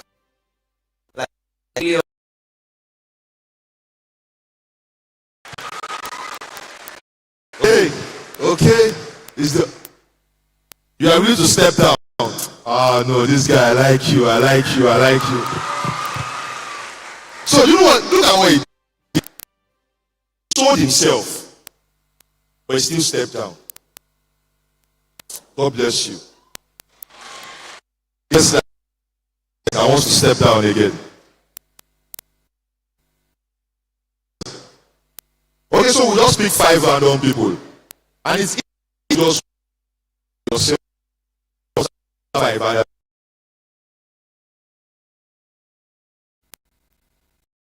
Okay.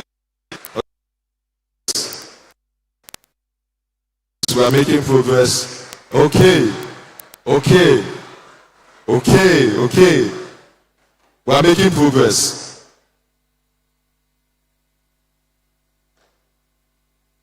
In 2 seconds, why should you be among the 5? In 2 seconds, why should you be among the 5? Because I'm willing to be. I want to say what I want to change. I don't know what I want to change in Nigeria. Because I know my will is mine. You know what? My will is mine. Your will is yours. Because I think I have a better option. You have A better option. better option. I just want to represent my school. Okay. He said, I just want to represent my school. I've said, You can go down. because I have to represent my school. No, the copy his answer, please. Because I want to talk about the environmental issues. That's not why we are here. A disqualified person cannot lead.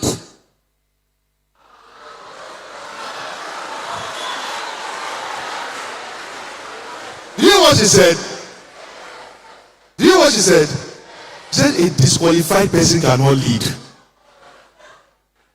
How many do we have left? 1, 2. Is this my? We have 10 people. Okay. I've not asked you. Why do you think you should be amongst the 5? Because I want to. Thank you. Because I'll make a difference. You did what? I will make a difference. You'll make a difference. Okay. I think the community really need my points. See, the community, this present situation of Nigeria, they really need my points. Need your points.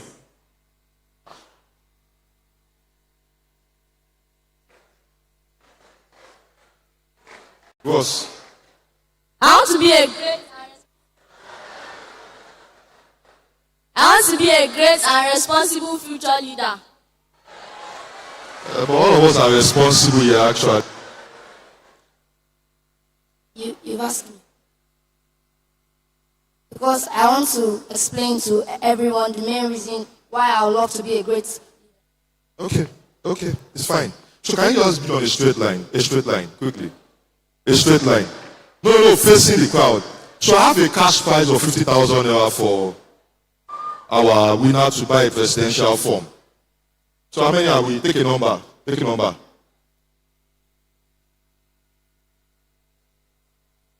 8.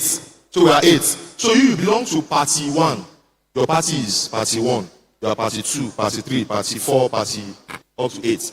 Please give me one mic. And you have written what you will do as president in your workbook.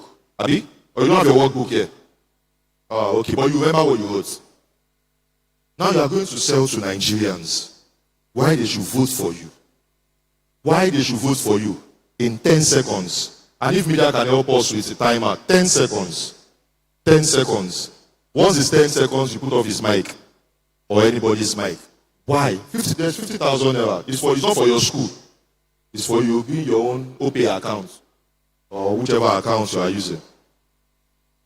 And you will tell us why you should be president because of all of these changes that you bring. Not 8 seconds, 10 seconds, please. Are we ready? And we are all going to vote. And your votes will be yay or nay. Because this is a parliament. Abi? So that you understand how it is done in real life. So let's go. Why people should vote for me is because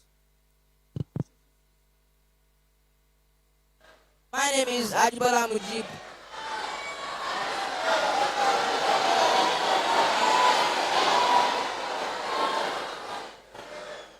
It's your call. I think the mic. Check once.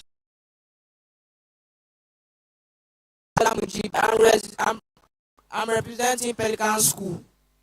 why I want to be a president is because I'll change bad roads, make a school conducive for learning. Should he stay?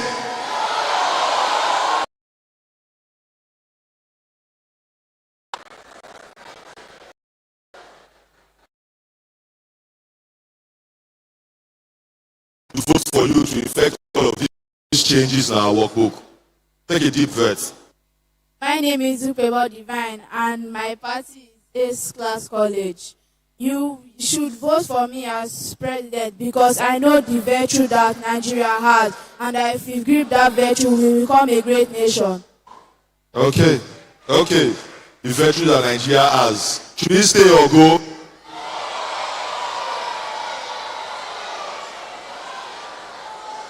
It's the electorate. Oh, the INEC is saying that we should give him one more chance. Should he stay or he should go?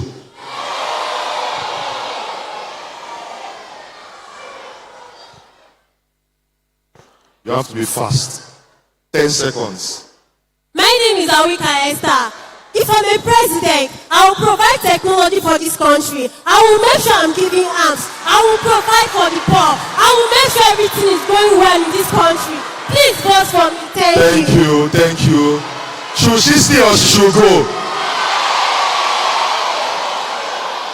10 seconds. My name is Odu David and I'm from Osman Schools. If you vote me as a president, I'll change where theory learning takes place and it goes by improving the level of education. Your time is up. Your time is up. Your time is up. Should he stay or he should go? My name is... Wait, hold on. My name is Mumen Osage from MCHS. Why would I say you should vote for me as a president? Because number one, I'm not here to extort money from you people. My aim here is to present you, move you to a better Nigeria, to make Nigeria... Okay, your time is up. Should he stay or he should go? He's not extorting money from us. Okay, nice one.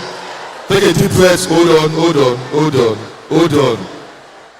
Remember, if you say the points that someone else has said before, you are already disqualified. So are you ready? Your time starts now. My name is Zoya Representing Party 6. If I become a president, I will create school. I will build hospitals. I will make support agriculture because there should be food in the country. Your time is up. I will build security. Your time is up. Should he stay or he should go? The electorate have it. They say he should stay. No. Majority carries the vote. We want fair elections. Should he stay? Okay, wait, hold on. If you want him to stay. If you want him to go, say go. Majority carries the votes. Thank you very much. My name is Oluwajimati Oluwadarasimi. I want you to vote for me because I will produce a better economy for everybody. I'm providing a better educational system for the masses. Thank you. Wait, come. Should she stay or she should go?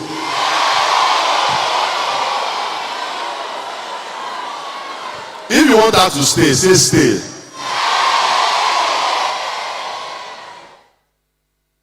If you want her to go, say go. I think the stays have it.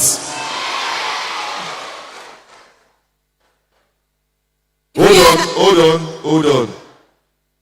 We are getting to the final moment of this election. 10 seconds. 10 seconds. Are you ready? Go. If you are not going to party 8, the education system must change. Homeschooling, technology advance. Each student will have a private teacher.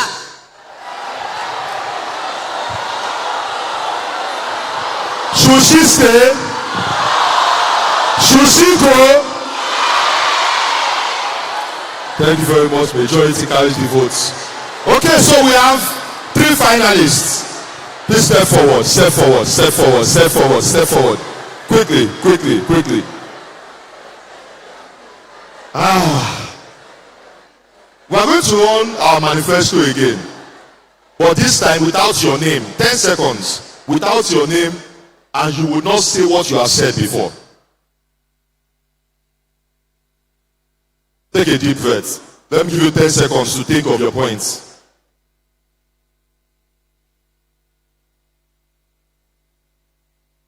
So are we ready? I said, are we ready? So the question is the same.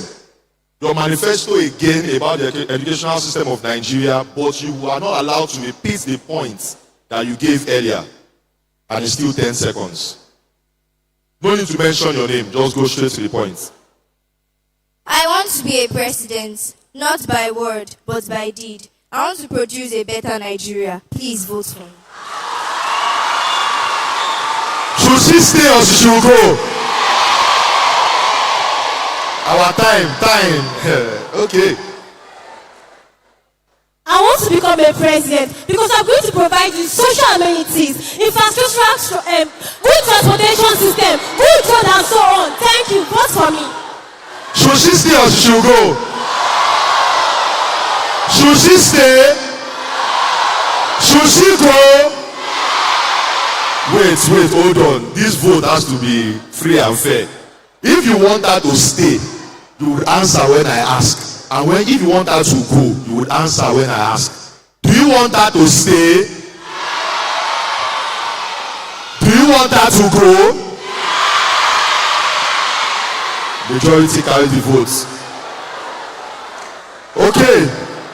If I become the president of Nigeria, I will not just preside Nigeria, but I will move Nigeria as a great country to greater heights. And people will know that Nigeria is the country which the black recognize. Thank you. Should he stay or he should go? This one is hard. Should he go? Should he stay? We can't go another round. We can't go another round. We can't. Our time is up. Our time is up. You cannot come and scatter. Please, sir, please. You can say it to the anchor. No, say it to the anchor. Just say it to the anchor. Say it to the anchor. Say it to the anchor. Don't worry. He wants to scatter the election. Don't scatter this election. Just talk to her. Okay. Right now, I don't even know how we are going to proceed. Because there's a tie here. There's a tie. What? One more round. One more round. Can we do one more round? May I like both of them? They should share it. Should we share the prize? Or we should make it one person? We should share the prize. Ladies and gentlemen, we have a president and a prime minister. So they are sharing the prize 25,000 naira each. God bless you. See you when I see you. Please, you can see him and give him your account number. Your own or not your teacher's own. Thank you very much.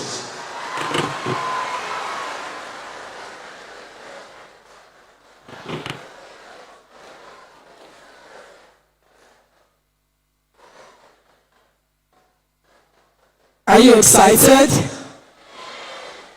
Can you see that we have future presidents here? Can you see that we have future governors here? Now can you give a resounding applause for Honorable Adeola Abolaji? If that's how you are clapping for Honorable, I think that's too small. By the way, I'll put him on the spot. If you are here and you'd want to pursue a political path, you can see him afterwards. Of course, respectfully and honorably, he can mentor you, he can guide you. Of course, because he also sits in political rooms as he is right now. So one more time, can we put our hands together for him and appreciate him?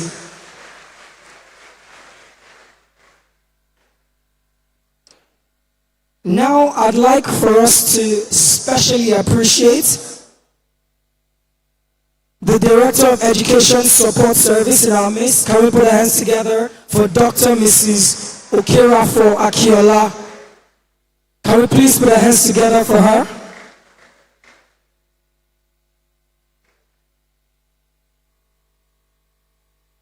She's waving to us. Please, can we put our hands together for her? Now, we've had a number of speakers speak to us. We've had a quiz competition. We're going to have a part 2 of it. We're going to crown the champion and the team, or rather the school that will be going home with the bragging rights of being maybe the most intellectual school at this Future Leaders Assembly 2026. Still to come, we have the Global Voice Challenge, which is a public speaking competition. Can we put our hands together if we're excited? And I'm sure some of you already know, you've been prepped that you would come and show your public speaking skills. We have some of our judges seated here, and in no particular order, I'd just like to recognize their presence. We have media personality, we have voice actor and voiceover artist, we have, she's none other than a sweet voice, Mrs. Onyechi Aderidigwe. We also have the United Nations Ambassador for Peace live with us here at the Future Leaders Assembly 2026. She's also a media personality. She's the founder of Insignia Pro Academy, which is a public speaking training academy. She's none other than the voice, the force, Sabrina Osma. Let's put our hands together for her. And then we also have a panel discussion coming up shortly, where some of our guests will speak to us, and we'll just have an interactive session. They've spoken to us individually, but now they will speak to us collectively, still on the theme, Think Global, Act Local. And without further ado, in no particular order, I'd like to introduce our guests. They are ready for us. First, who was the last person to speak? Can we put our hands together for Honorable Adiola Abolaji?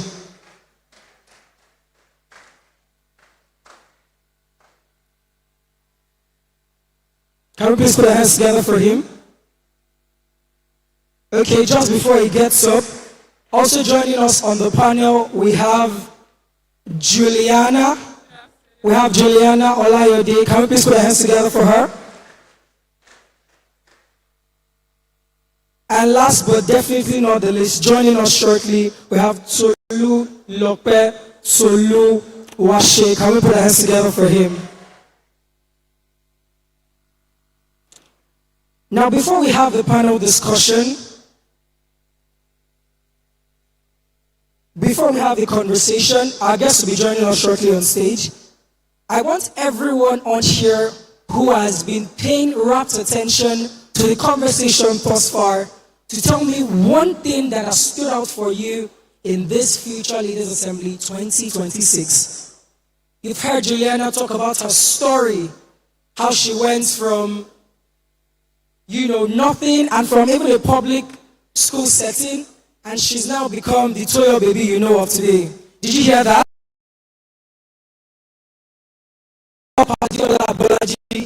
A man who started from nothing and now is sitting in political rooms. So I'm just going to move to one student and ask you, what is that thing that stood out for you so far in all of the sessions we have had? And then we'll see who's going to be bold, vocal, and who has been taking notes. Can we do that? Can we do that? So, show of hands. Who wants to identify? Okay. Okay, I think I'll start here, then I'll take here. Now, can we give a round of applause for her as she speaks? Thank you. Hello everybody, my name is Adeyinka Flourish, and what I have learned so far from this summit is the season of life that I'm in is a season to make friends and to network with other people that will help me grow my future and help me become a better leader tomorrow. I've also learned that for you to be a leader of tomorrow, you have to be focused and disciplined. Know what you stand for, know your goals, know what you want to be in the future. You have a vision, know what you are heading to, and don't be distracted.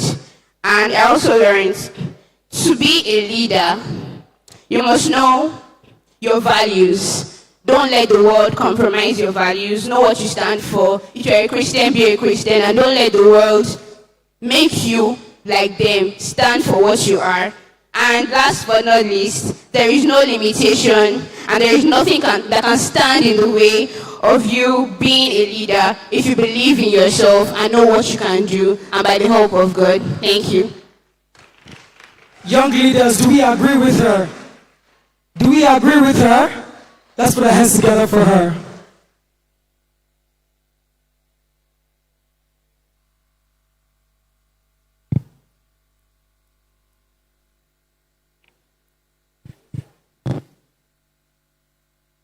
Now straight to our panel discussion. Ladies first, in this order actually. Can we put our hands together for Juliana Olayode, who some of us may know as Toyo Baby and the popular Jennifer's Diary. Can we put our hands together for her? Next, social entrepreneur, public speaker. Can we put our hands together for Tolulope Toluwase? Can we put our hands together for him? And last but definitely not the least, politician, pastor, creative, global voice. Can we put our hands together for Honorable Adiola Abology?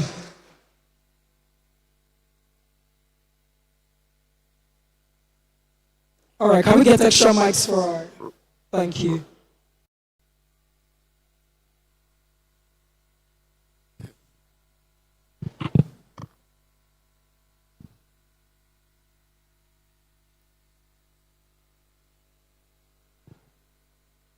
All right. I'd just like to say thank you. I'd just like to say thank you to all of our speakers. Thank you for staying. Thank you for taking our time to impact these young leaders. And most especially, thank you for being intentional about the Future Leaders Assembly. Please let's put our hands together for them. Now straight into the conversation. Think global, act local. Think global, act local. The one thing that comes to every young person's mind is, I'm in Mowe, I'm in Areko, I'm in Ikeja, I'm in Ajegunle, I'm somewhere in Shagam, Ijebu Ode. How do I think global from nothing? How do I start from nothing? It sounds all sweet and rosy when a politician dressed as sweet and good looking as Pastor Adiola says a story. But for a young person here who his or her parents cannot fund his or her dreams, they say think big because your dreams are valid. But who will fund those dreams? So how can we start from nothing to becoming global? Thank you. I think I would start with Juliana. Thank you. Okay, thank you. Hello, please can you hear me? Can you hear her? Please can you hear me? Yes. Okay, I think the first things first is that we should never ever depend on anybody to fund your vision. Nobody really has the entirety of the capacity to be able to fund your vision or fund your dreams. There are people who don't have parents who are orphans and they make it in life. There are people who have never met their mom, who have never met their dad. They probably were dropped somewhere and they're doing well in life. So I think fundamentally, you own your dream, you are the owner of that dream. So you carry your dream and you carry your vision passionately and see to it that you're giving it your all until you can pitch to people, you can let people know what your dreams are. but you will not solely depend on them to help you to carry that vision or stick to that vision that it comes to life. You can solely depend on God to do that for you. I think that's the only person that can actually make that happen for you. But coming from wherever you're coming from has absolutely nothing.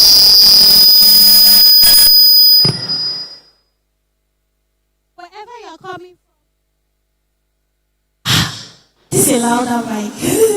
Wherever you're coming from has absolutely nothing to do with what the future holds for you or where you just have to believe in yourself. Some of the presidents recorded and the people that have changed the world today, they came from absolutely nothing, but they dared to dream, because I said it there and then that dreaming is free. It is as far as you can see. If you cannot see yourself outside Ajegule, outside Ogun State, outside, all of those places are just location. It has absolutely nothing to do with your identity or who you can become. The only person that will stop yourself from becoming who you are destined to be is not the enemy, it's not your village people, it is you. Let's together for it. Okay. All right, so let me make it simple. How do you, if I get the question very right, how do you scale from local, from nothing to global? Okay, so let me speak as, my first degree is industrial mathematics, so let me speak as a mathematician. I'm sure everybody that has done mathematics or arithmetic in the room knows that you solve mathematics from known variables to unknown variables. So the first thing you need to do is solve immediate problems where you are. Whatever it is that has been committed to your hands or that ignites your heart, start first by fixing those things within the immediate locality where you are. Then after you have successfully done that, or you're already on the path of doing that, you can now begin to explore how is this same thing being done elsewhere. What is the global standard to getting some of these things being done? What are the other scopes that I cannot explore around this vicinity? That is what will now trigger your outward shifts. That is what's going to guide your direction. So let me refer a little, to myself. So of course, I was very hands-on with technology. Even though I was raised in the analog generation, we only transitioned to digital. There were no smartphones, no internet. I loved everything in motion. I loved visuals. I loved sound and all of that. But all that was around me was analog cameras, analog consoles, and all of that. And we started using that. In the course of using that, I started this practice of truncating studios. If I go to a city, either I go to the TV station or I go to a studio. While shopping around for studios, and it's still part of me till today, even if I go abroad. In shopping around for studios, I'll see, the technology working here is not what we use where we are. So that is the new learning point for me. That is the new information to explore for me. So gradually, till you catch up on what is playing in the global space, you have to first make delicious use. Do you understand? Gather that on-ground intelligence from where you are and now begin to explore the other dimensions and the dynamics of how it's being done elsewhere. And that is how the school begins to grow. Thank you very much. Please can we put our hands together for him? Now I'm going to Honorable Adiola Abolaji right now, because he did a test of leadership when he told students to come up stage and told the true leaders to walk down and leave the rest, which was really practical if you ask me. Now, you serve in the political space and in other organizations. There's this back and forth narrative that leaders are born and leaders are made. Which are you? And how did you come to the realization that you fall in that category? And how did you harness your leadership skills? So, leaders are born or made. Which category do you fall into? And how did you harness your leadership skills to get to where you are right now? Thank you. Okay, well, I belong to that school of thoughts that agrees or states that leaders are born and leaders are made. Not all. Against everybody here. Not all. Not all. And because everyone is a born leader, and I'll give you a perfect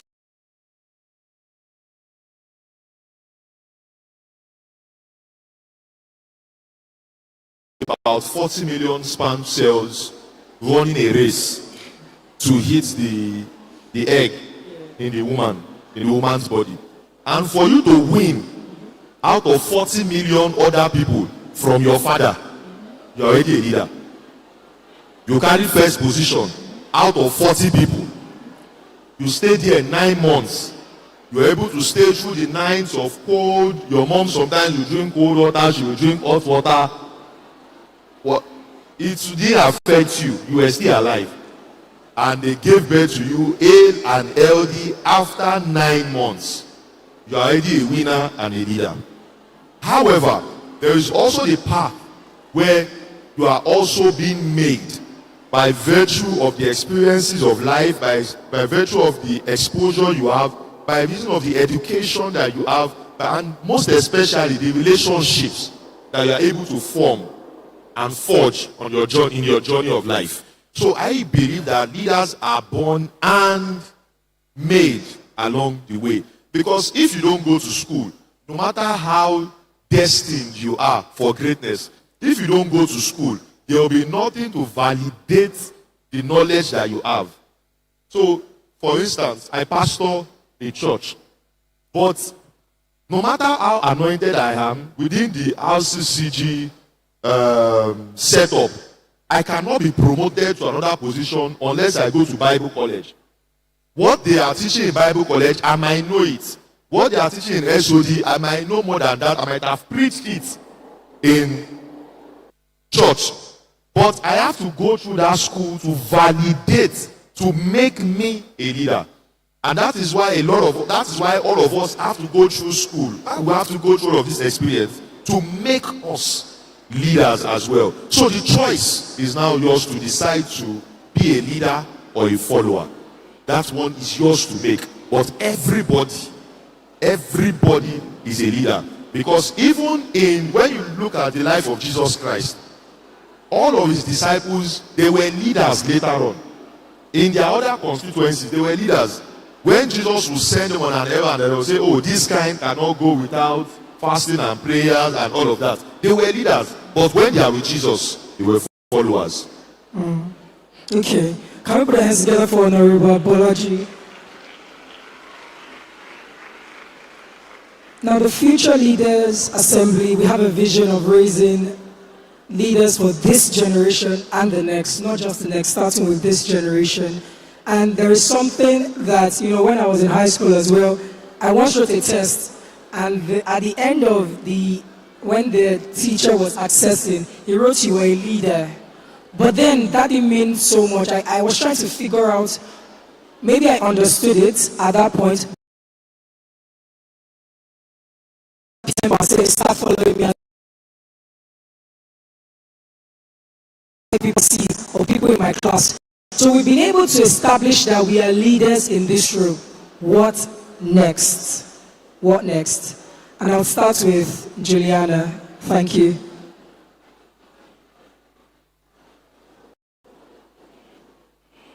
Okay, so what next? What next is you continue in that might. There was something that you did that was so exceptional that made your teacher not just write good or very good or excellent, but made your teacher take her time or his time to write leader. So what do? The next person beside you, it is not to be authoritative. It is not to say, 5 people in this class, follow me and I'll be your leader. 10 people here, follow me, I'll be your leader. It is what you do to them. It is what you do for them, with them. It is how you see somebody in need and you show up for them. It is something as little as sharing your lunchbox. It is something as little as sharing your pen. It is something as little as if you have an extra notebook and somebody doesn't have. It is something as little as sharing with them. It is not something as little as encouraging that person that nobody wants to talk to in your class, that everybody thinks that the person is dumb. It is something as little as, oh, I see that you don't really know mathematics. I'm good with literature. Let's call Taiwo, who is good at mathematics. Let's wait like 10 minutes into break time. We can go to the library or somewhere. Just helping the person or helping the people around you become better. That's leadership. Like I said when I was talking, I said it that being a leader is not necessarily holding a political position. Is a leader. However, what is the next thing to do? The next thing for you to do is to be compassionate. The next thing for you to do is to make sure that you give good advice to the people around you, is to continue to be an example that you are to everyone else around you that made them call you a leader in the first place. It is for you to continue and to continue to also develop yourself, basically.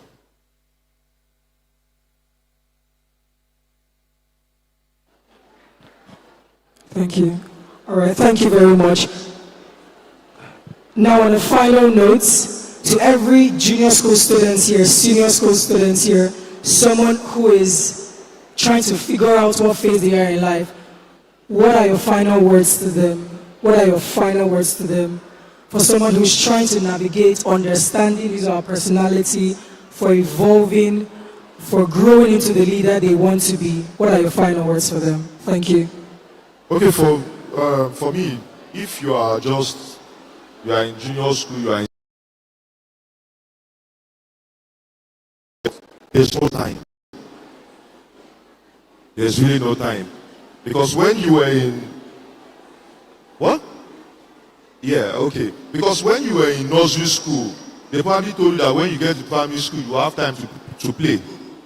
When you're in primary school, they told you that when you get to junior secondary school, and now you are in junior secondary school, or some of you have left junior secondary school, they told you that after junior WAEC, you have time to play. And they will now tell you that after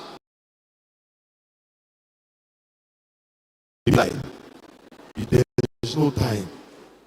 Everything that you can do, one thing that you have as your greatest advantage now is your youth.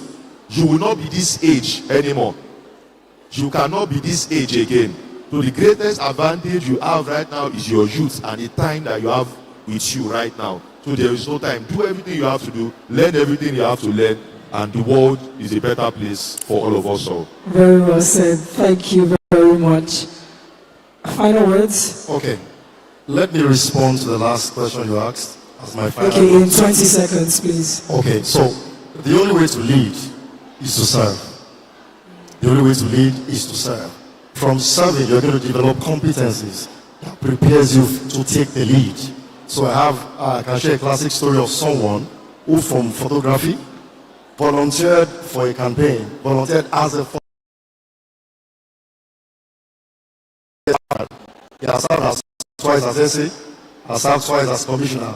And I asked him when he turned 40, I was like, so how did you navigate just from basic photography to being a honorable commissioner 2 times? It was just service. He served a governorship candidate up north and he was recommended all the way down to southwest to take up a position. So the only way to lead is to serve. Look for every window to add value. Solve problems within your schools, your communities. In doing such, it will attract influence. Other people who are moved by the same ideology, by the same values, will be attracted to you, and that's how you grow leadership. I think that's the best way to live it at. The best way to live is to serve. So I want you to turn to someone beside you and say, the best way to lead. I want you to turn to a leader beside you and say, the best way to lead is to serve.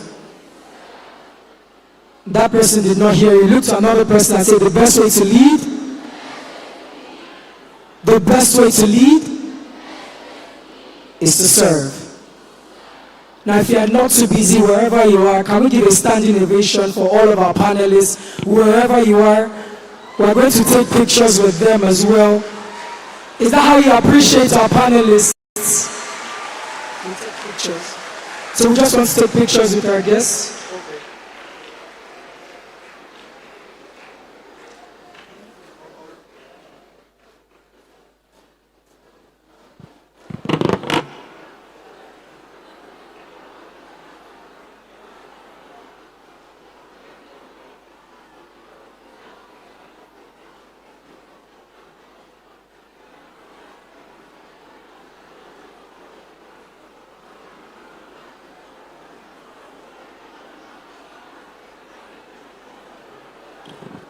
Thank you so much. Please don't stop clapping till they get to their seats.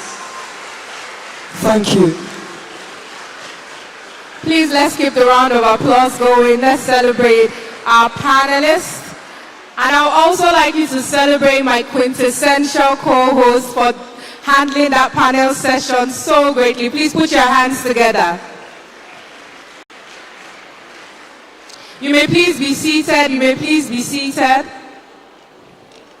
FLA 2026. Okay, I think we were not ready then. FLA 2026. Am I in the room full of future leaders? FLA 2026.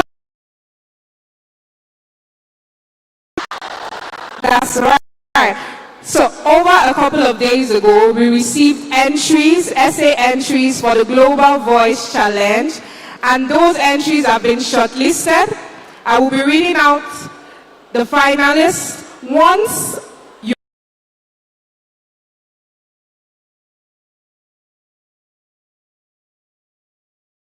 of the auditorium and identify yourself to Mr. David. Mr. David is currently waving behind. If you hear your name and the name of your school, please make your way to the registration stand and identify yourself with Mr. David. Mr. David is waving at the back.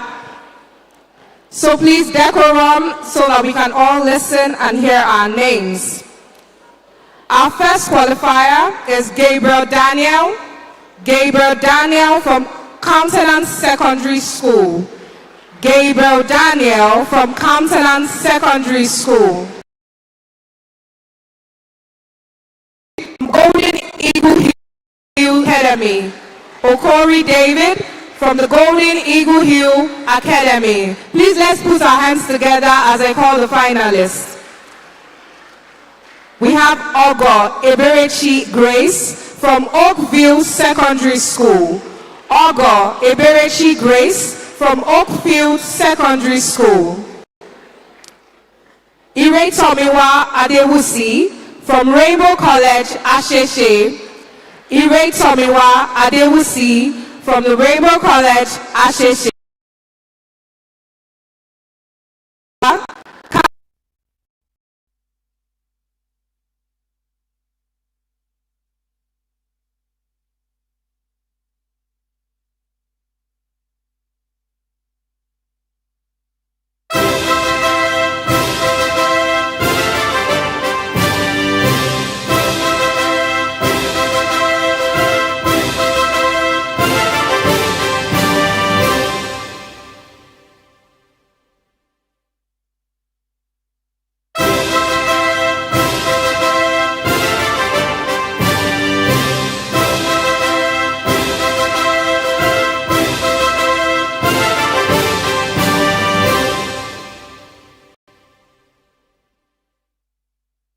College. Favor Olarenwaji from Diamondville Comprehensive School. Favor Olarenwaji from Diamondville Comprehensive School. Ige Mercy Elizabeth. Ige Mercy Elizabeth from Community High School, Aberrain. Ige Mercy Elizabeth from Community High School, Aberrain.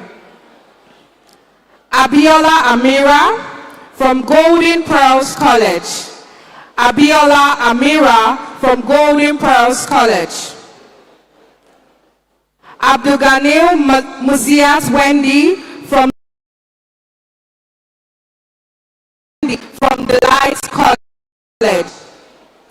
Joshua Treasure from Ofada Community Comprehensive High School. Joshua Treasure from Ofada Community Comprehensive High School. Olarewaju Anuoluwa Elizabeth from Masters Hills College. Olarewaju Anuoluwa Elizabeth from Masters Hills College. And our final finalist is Agbeniga Abimbola from Alpha Choice Innovative Academy. Agbeniga Abiola from Alpha Choice Innovative Academy. Please, our finalists, make your way to the registration stand and identify yourself for the Global Voice Challenge. Right now, we'll be resuming back our quiz session, so please put your hands together for our quiz master, Iyanoluwa Adeniji.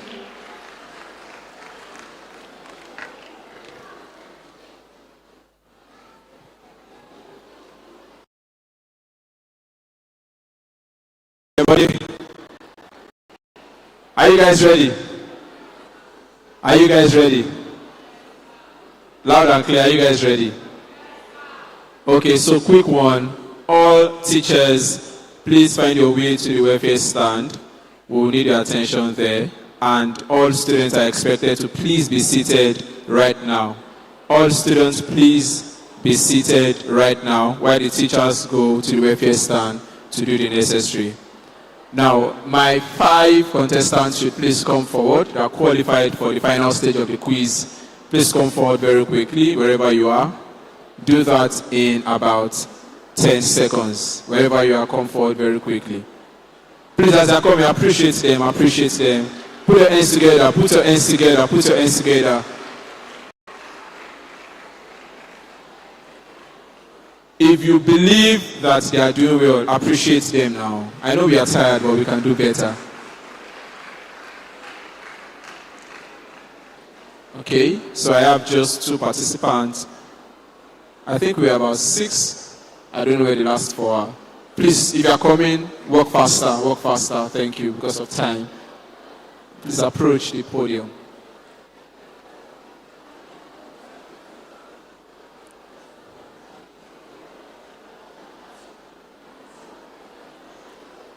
Okay, so while they are mounting the podium, please mount the podium, mount the podium.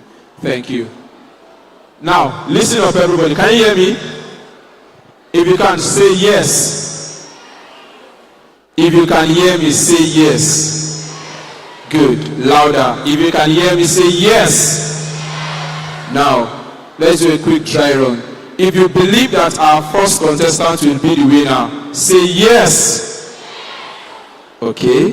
If you believe the second contestant will be the winner, say yes. You guys are rooting for him, Abi. If you believe the third contestant will be the winner, say yes. If you believe the next, which is the fourth, will be the winner, say yes. Now, if you believe the fifth contestant will be the winner, say yes. Good. Now, one interesting thing about this is that the winner of the quiz competition will be receiving a prize of 100,000 naira, an anonymous giveaway. Please appreciate our sponsor, appreciate our sponsor.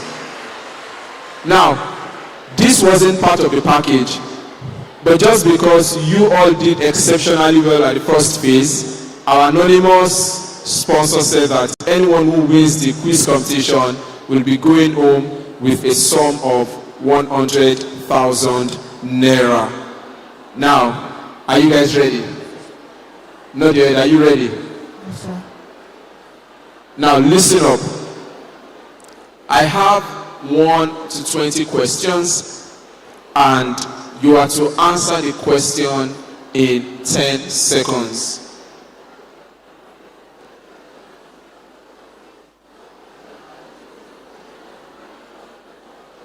Okay.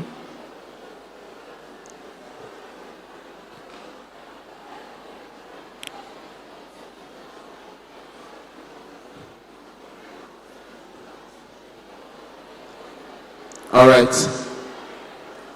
So before we go any further, we would like to do something which is very important. We want to acknowledge the presence of Board Chairman, Dare Adeboye's Foundation. Please, students, ladies and gentlemen, Pastor Dare Adeboye and his beloved wife. Now do it louder and better. Louder and better. This is our board chairman. Pastor Leke and Pastor Titi Adeboye want to say thank you so much. Can we all say thank you so much, sir? Say thank you so much, ma. Now, just before the seat, we would like that our chairman and his wife and all of our boards, the panelists, to please come up stage as we're going to take a picture right now, for a group picture. Please, let's appreciate them, our chairman and his wife, all of our special guests, panel session, as they come up stage for the group picture, very quickly. Please, let's appreciate them. Don't sit until they are up stage, please. It's part of the honor that we are very intentional about in Dare Adeboye's foundation. Please appreciate all of us, all of our panelists, our chairman. I want that from you all. I want that energy. We are all young and vibrant. We are all young and vibrant.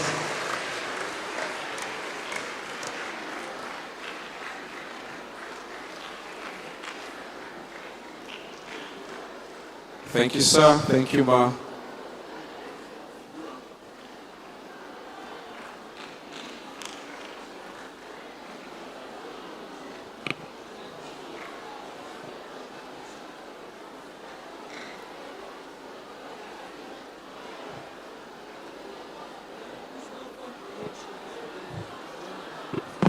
All right, we also like to welcome Mrs. Onyechi and Miss Sabrina as they come off stage as well. They are also our special guests of honor. Please let's appreciate them as they come off stage. Better, I think we can do that better. And of course, I don't know if Mr. Olaleko is also, additional is also around. LG, I don't know if he's also very close, if he can come off stage as well to take pictures with our special guests, as they all are special guests.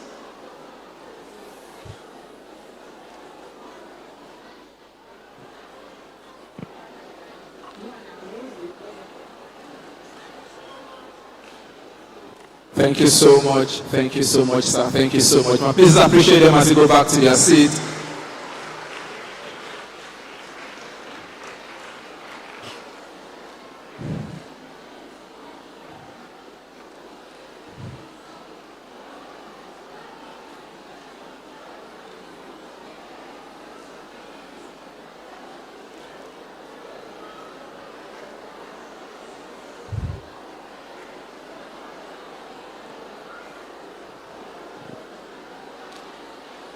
All right.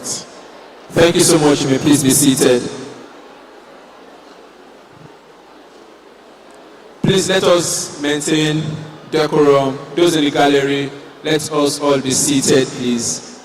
This is the moment I know all of us have been waiting for. You want to know who the winner is? Who is going home with a sum of 100,000 naira?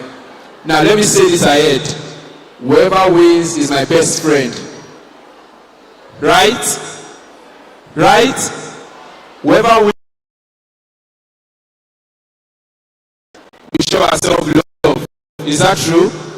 Now, if you want to attach yourself with me to the winner, answer me. Whoever wins is our best friend, right?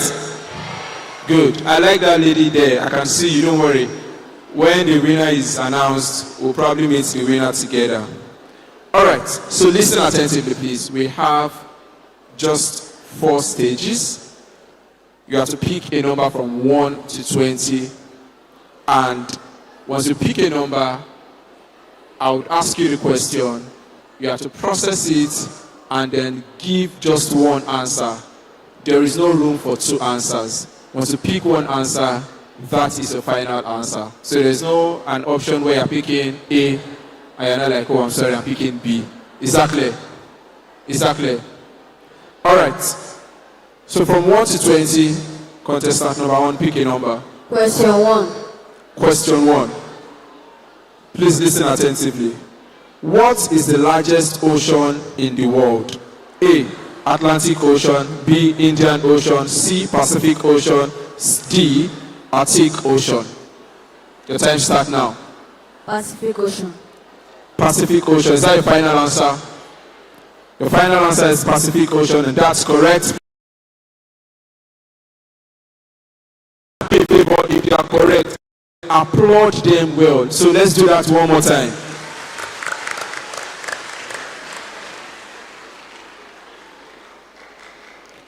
Please be reminded, don't whisper the answers in the audience and let us maintain decorum. Contestant number 2, pick a question.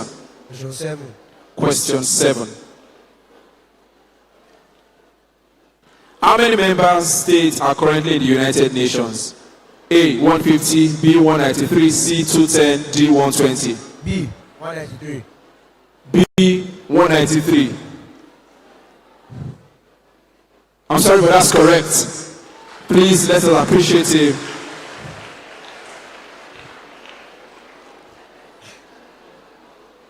Contestant 3, pick a number. Number 3. Number 3. Which continent has the highest number of countries? A, Europe, B, Asia, C, Africa, D, South America. Africa. Is that your final answer? Yes, sir. Your final answer is Africa. The answer is not Europe, neither is it Asia. Africa as well was the correct answer. Please appreciate him. Next contestant.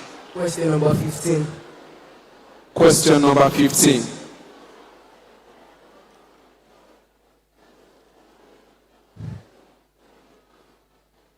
Which country's flag contains a maple leaf? Which country flag contains a maple leaf?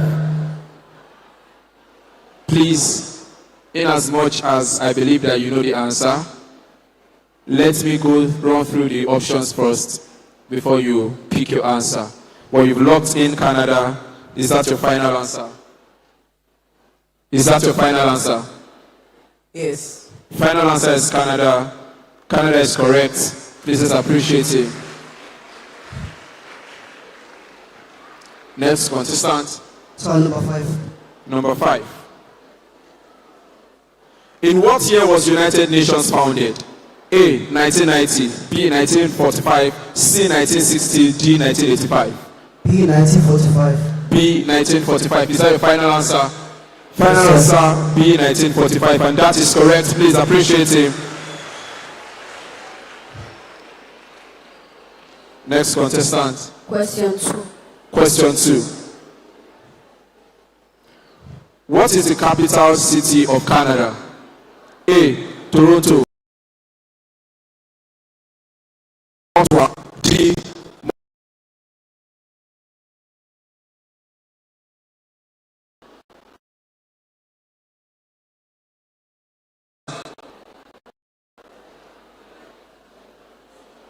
but that is wrong.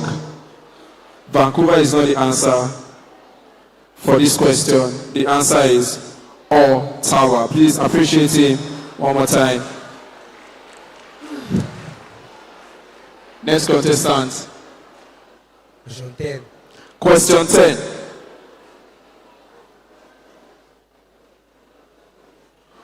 Who is the current Secretary General of the United Nations? A, Ban Ki-moon. B, Kofi Annan. C, Barack Obama. D, Andros Guterres. D.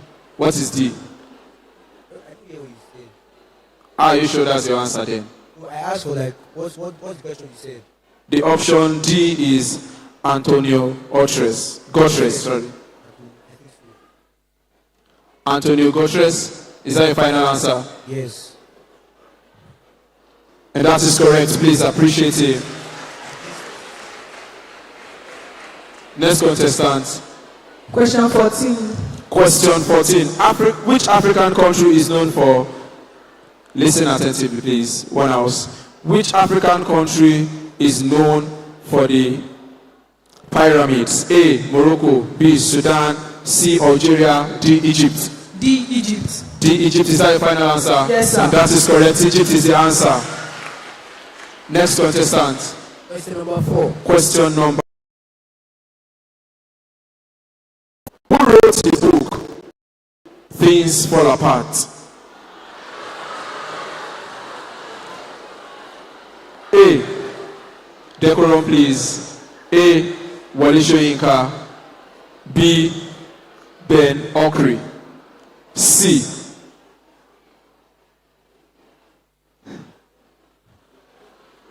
Why are you smiling? C. Chimamanda Adachi. And D. Chinua Achebe. Chinua Achebe. Is that your final answer? Yes, sir. You have less than a few seconds to think Yes, about sir. it. Are you sure? Yes, sir. I'm sorry, but I know many of us would guess that's the answer. Maybe you're not updated enough, as at yesterday, the answer is correct. So please appreciate him.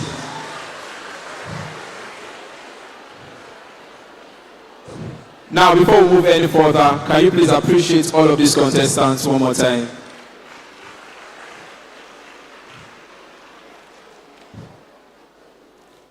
Quick announcement. The people that are for the global quiz competition, please come, move your way, make your way rather to the back of the stage. Make your way to the back of the stage. That's my right hand side, which is your left. The participants for the global public speaking competition, please make your way to the back of the stage right now. Thank you. Now let's go. Question 8. Question.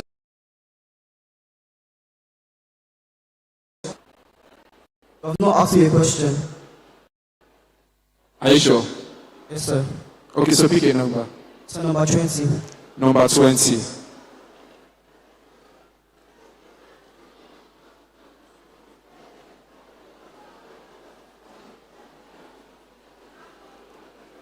All right.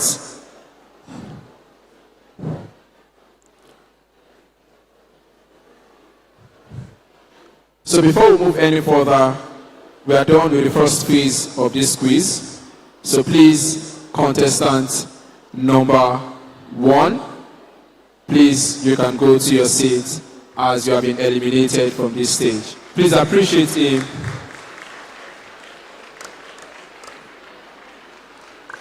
Now listen, in this next round, once you miss a question, you are out automatically.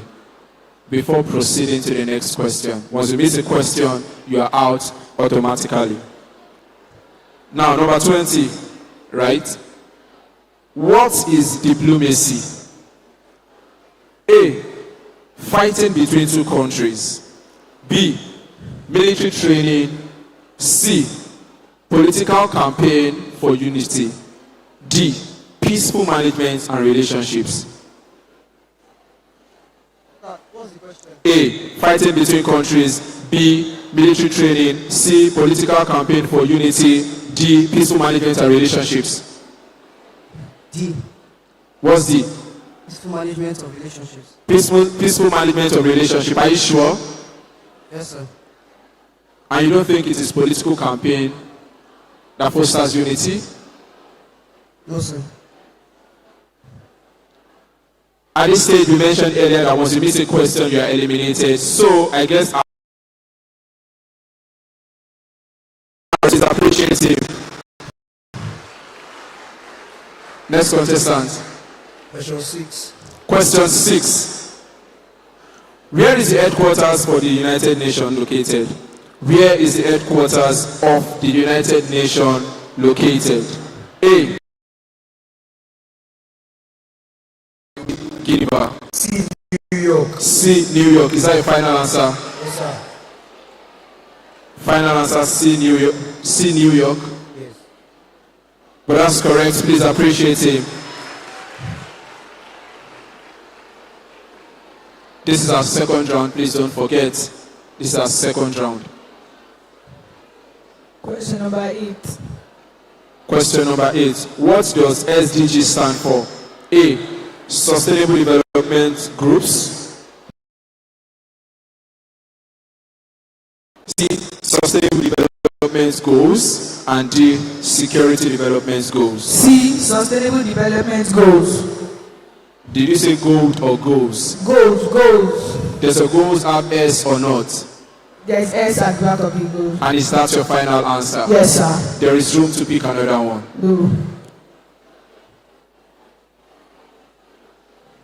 Please, that answer was absolutely correct. Let's appreciate him. Next participant. Question number 25.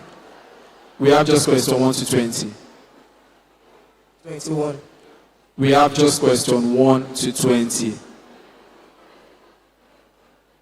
We have just question 1 to 20. Question 19. Question 19.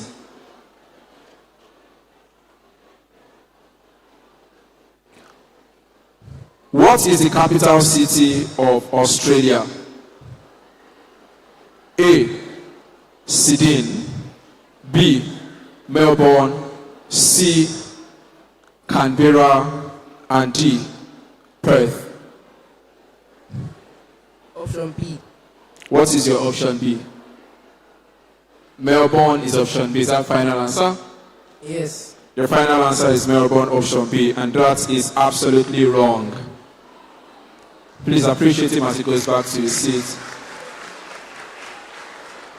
Next contestant. So number 16. Number 16. Which country is known for the Great Wall? A. South Africa. B. Nigeria. C. India.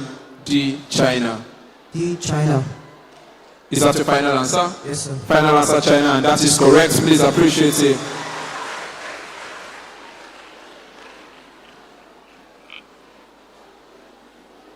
Next participant.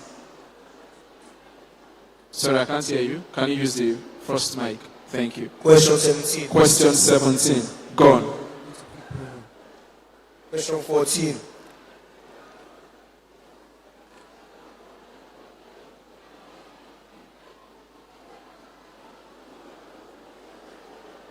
Question 14 is gone. 11. 11.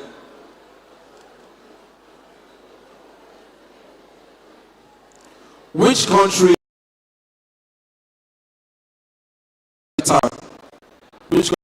is known for the Eiffel Tower? A. France. B. Spain. C. Belgium. D. Italy. A. France. A. France. Is that your final answer? Definitely. Are you sure? Very sure.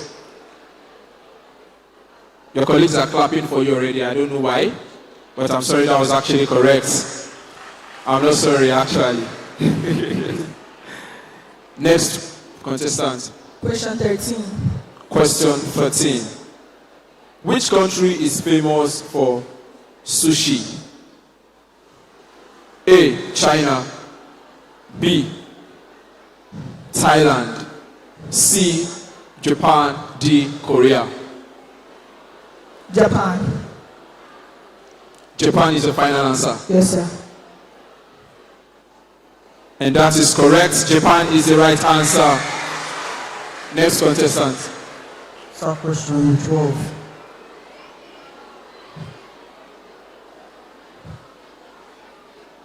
All right. Question 12.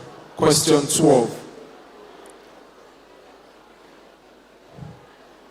What is the official language of Brazil? A. French. B.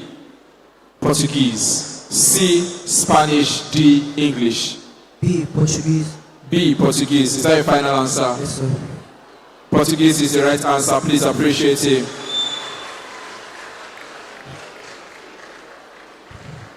Now, please listen attentively. This next phase, we won't be giving you a number to pick, but I will be directly asking you questions. Are you ready? Yes, sir. Are you ready? Yes, sir. All right.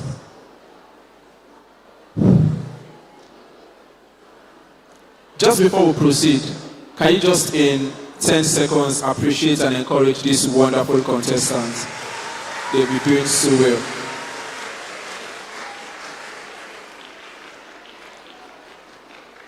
Please, the participants for public speaking, make your way to the back of the stage right now as we are ready to receive you. Now, contestant number 1. Which UN body includes all member states equally?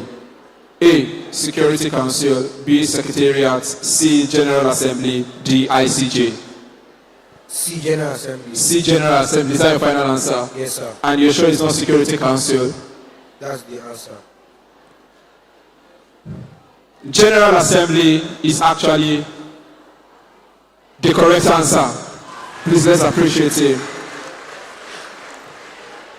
Contestant number 2. Which SDG specifically addresses inequalities among countries? Which SDG specifically addresses inequality among countries? A. SDG 8, B. SDG 9, C. SDG 10, D. SDG 11. C, SDG 10. C. SDG 10. Is that your final answer? Yes, sir. And you're sure it is not 8 or 11? That's my final answer. Did you just say you're not sure? That's my final answer. SDG 10. SDG. The UN peacekeeping forces are commonly referred to as A. Blue helmet, B. Green beret, C. White guards, D. Red shields. So can I say the question again? The UN peacekeeping forces are commonly referred to as A. Blue helmet, C. Green beret, B. Green beret, C. White guards, D. Red shields. C. C. White guards. Is that your final answer? Yes, all right, thank you. C. White guards. Now this is getting tougher because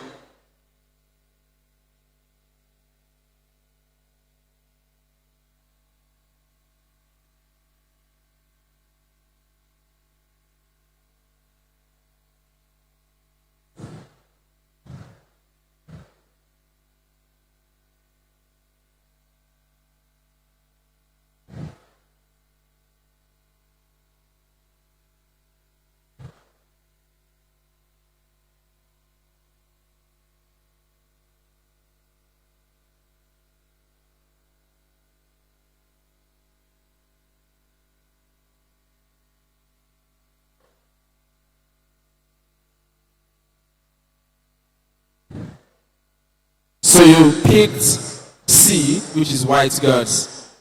Now this is getting tougher. That was actually wrong. The right answer is the blue helmet.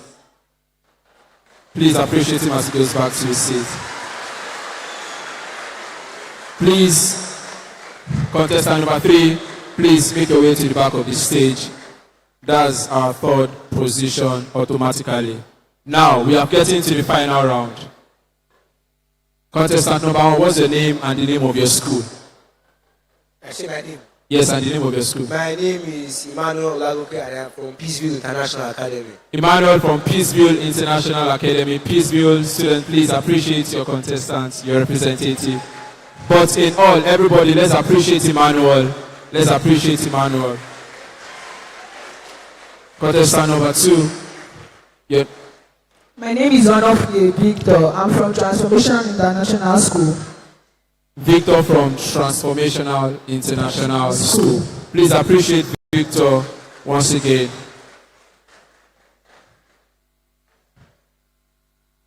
Emmanuel, if you get to win, we have already standby prize for the first position.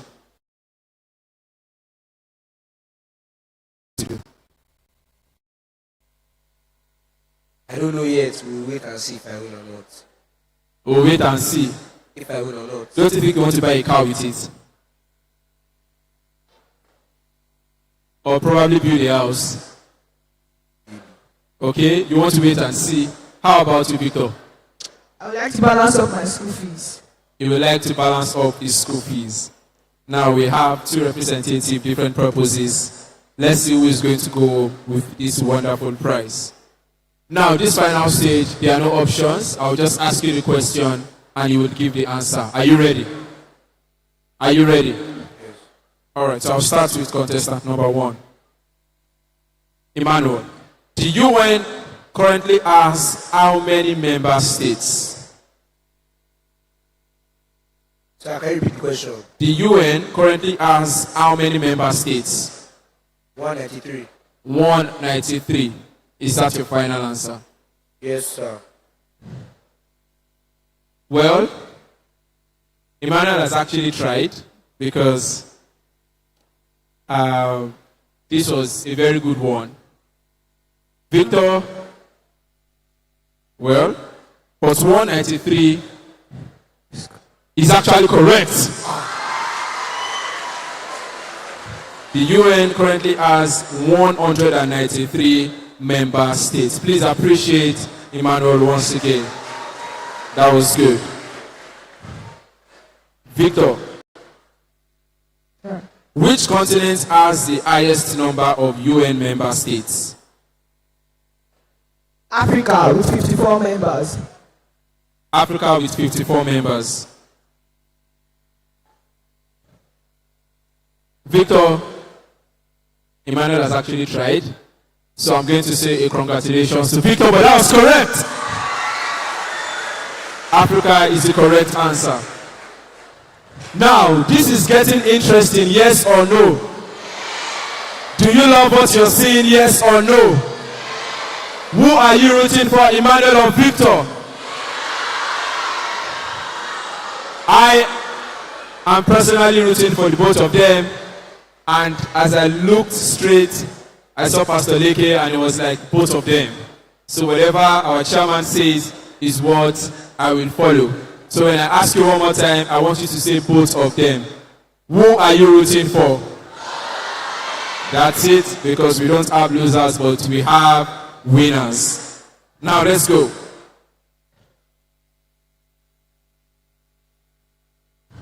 Emmanuel, which SDG specifically addresses, sorry, that question has been asked, apologies.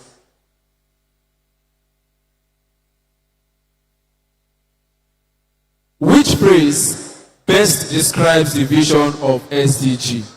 Which phrase best describes the vision of SDG? A, economic dominance. B, development for developed nations only. C, a universal blueprint of peace and prosperity. G, industrial expansion without limits.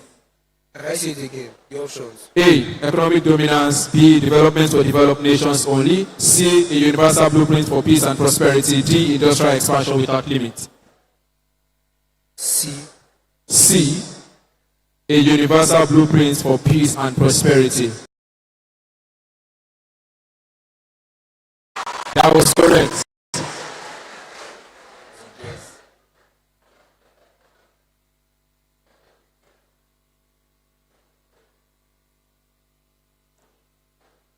The Economic and Social Council is commonly abbreviated as A,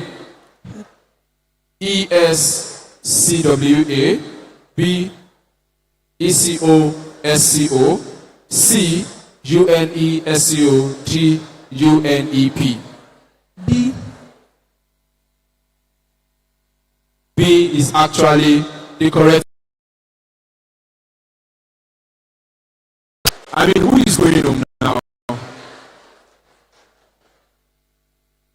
Emmanuel, the Sustainable Development Goals replace what? Repeat the question. The Sustainable Development Goals replaced what?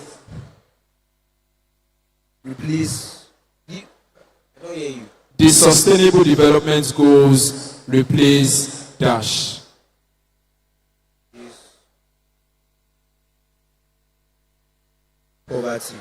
Poverty. Poverty is actually wrong. The right answer is a Millennium Development Goals. Victor, thank you. Thank you. Which country is an official UN language? UN. Language. Which country language is an official UN language?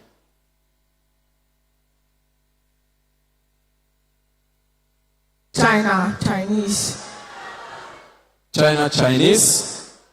That's actually wrong. The answer is Arabic. Now we have a tie, so we keep going. The Universal Declaration of Human Rights was adopted in what year? Sir, can you repeat?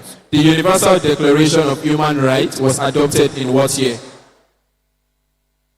1948. 1948.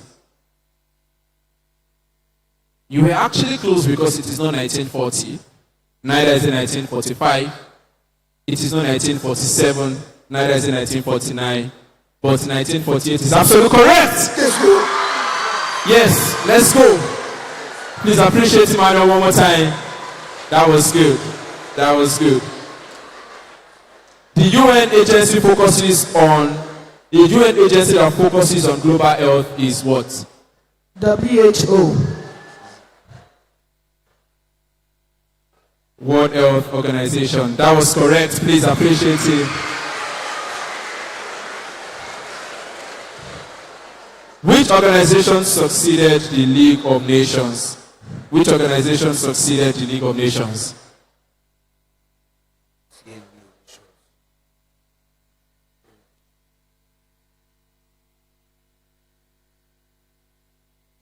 Please, Decoro. Which organization succeeded the League of Nations? I said UNICEF is wrong. UNICEF. Just because you made it to this point, I'll give you another 3 seconds to think about it. World Health Organization. World Health Organization. That is actually wrong. The answer is United Nations. Wait. Who succeeded?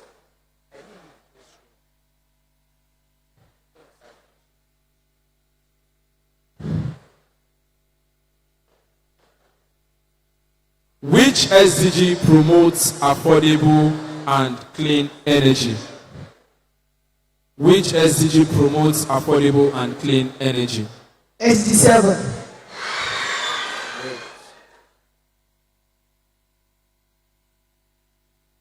SDG 7 is your final answer. Yes, sir.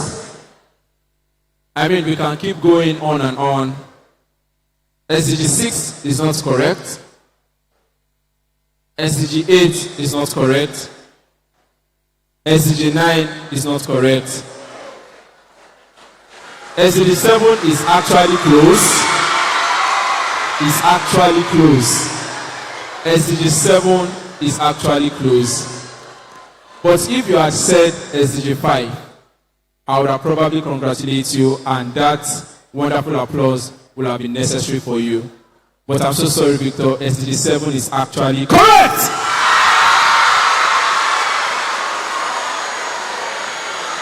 Ladies and gentlemen, students, I present to you the winner of the quiz competition for the Future Leader Assembly 2026. The president.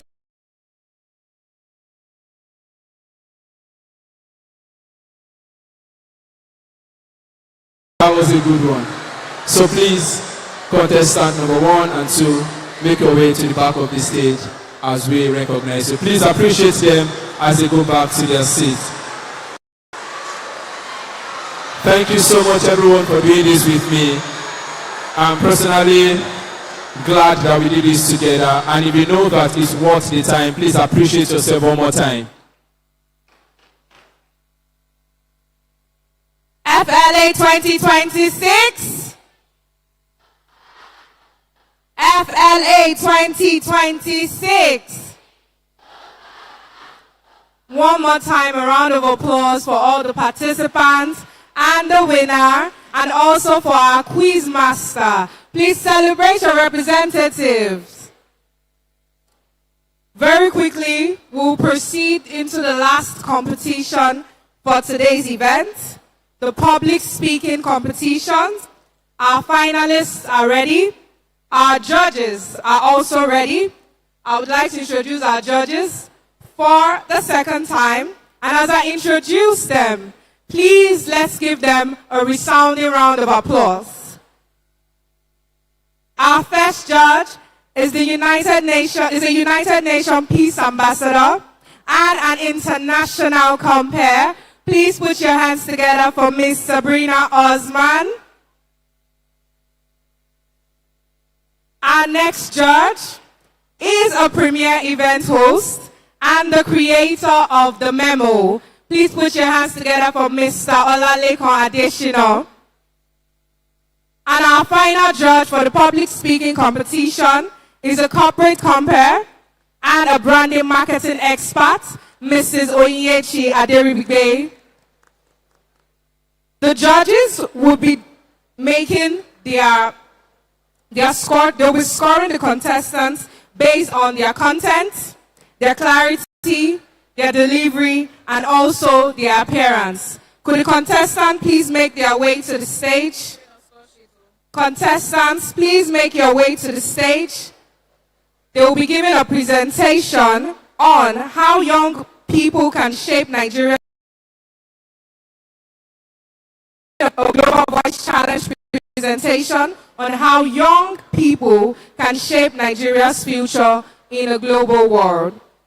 Please listen to the rules of engagement. Each participant has a minute, 30 seconds to deliver their presentation. A minute, 30 seconds to deliver their presentation. A minute, 30 seconds to deliver their presentation. Audience, please, you need to pay keen attention to all presentation and remember to maintain decorum. Audience, please pay keen attention and remember to maintain decorum. Our finalists, I'll go over the names again. Please, as I call you, can you make your way to the podium? Gabriel Daniel from Countenance Secondary School. Gabriel Daniel from Countenance Secondary School. Okori David from Golden Eagles Hill Academy.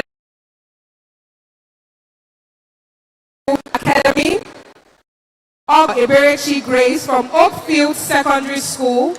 Ogo Eberechi Grace from Oakfield Secondary School. Ire Tomiwa Adewusi from Rainbow College Asheshe. Ire Tomiwa Adewusi from Rainbow College Asheshe. Kayode Damilola from Elion College and Leadership Academy. Kayode Damilola from Elion College and Leadership Academy. Otunuga Balikis Precious from Advanced Breed Comprehensive College, Shagamu. Otunuga Balikis Precious from Advanced Breed Comprehensive College, Shagamu. Ambassador Osikomi Oreoluwa from MacJob Grammar School. Ambassador Shikomi Oreoluwa from MacJob Grammar Secondary School. Owolabi Aliyah from the Dames College.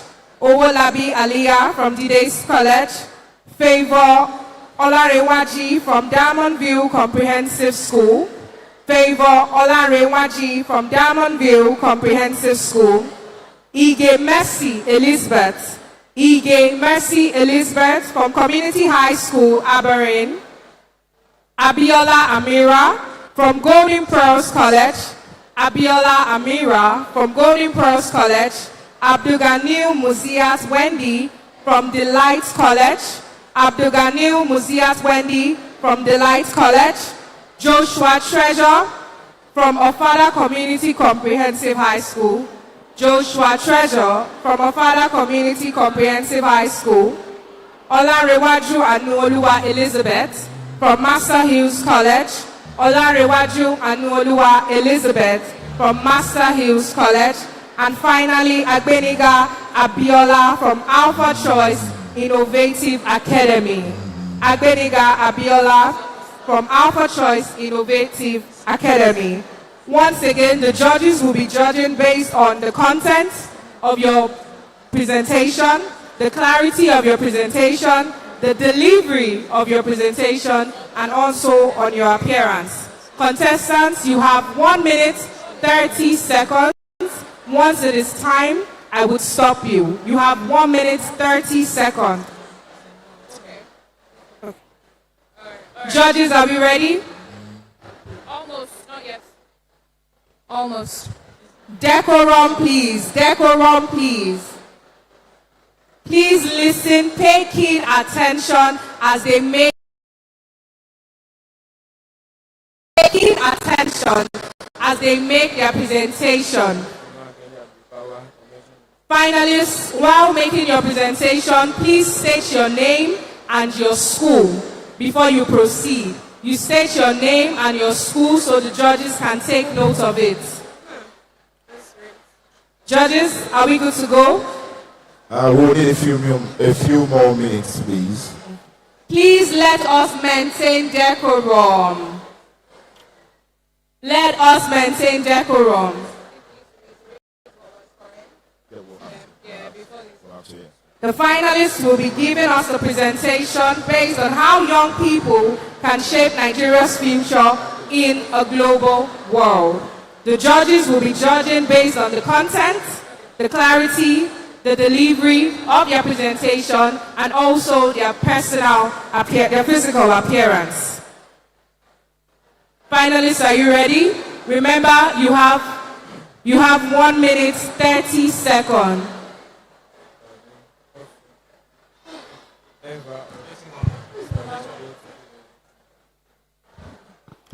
Please, students, please, we would like you to pay attention.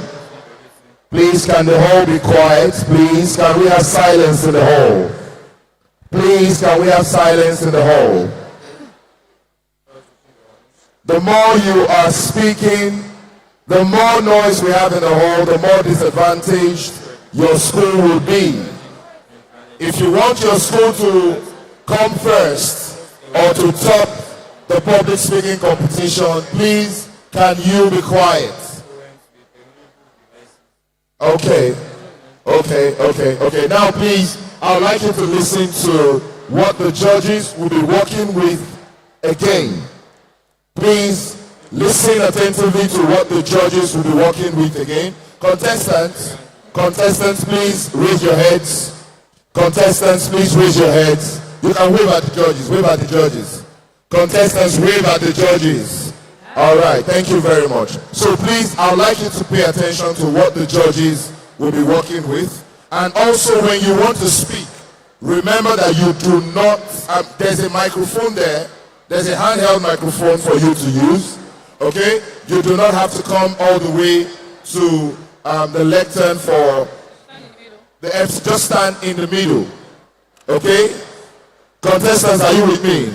Yes, sir. Are you with me? So just stand in the middle, right there in front of the president's tag. Do you understand? All right. So please, everyone, can you put your hands together for the contestants again? Awesome. Thank you so much, LG. So contestants, we're looking forward to what you have for us today.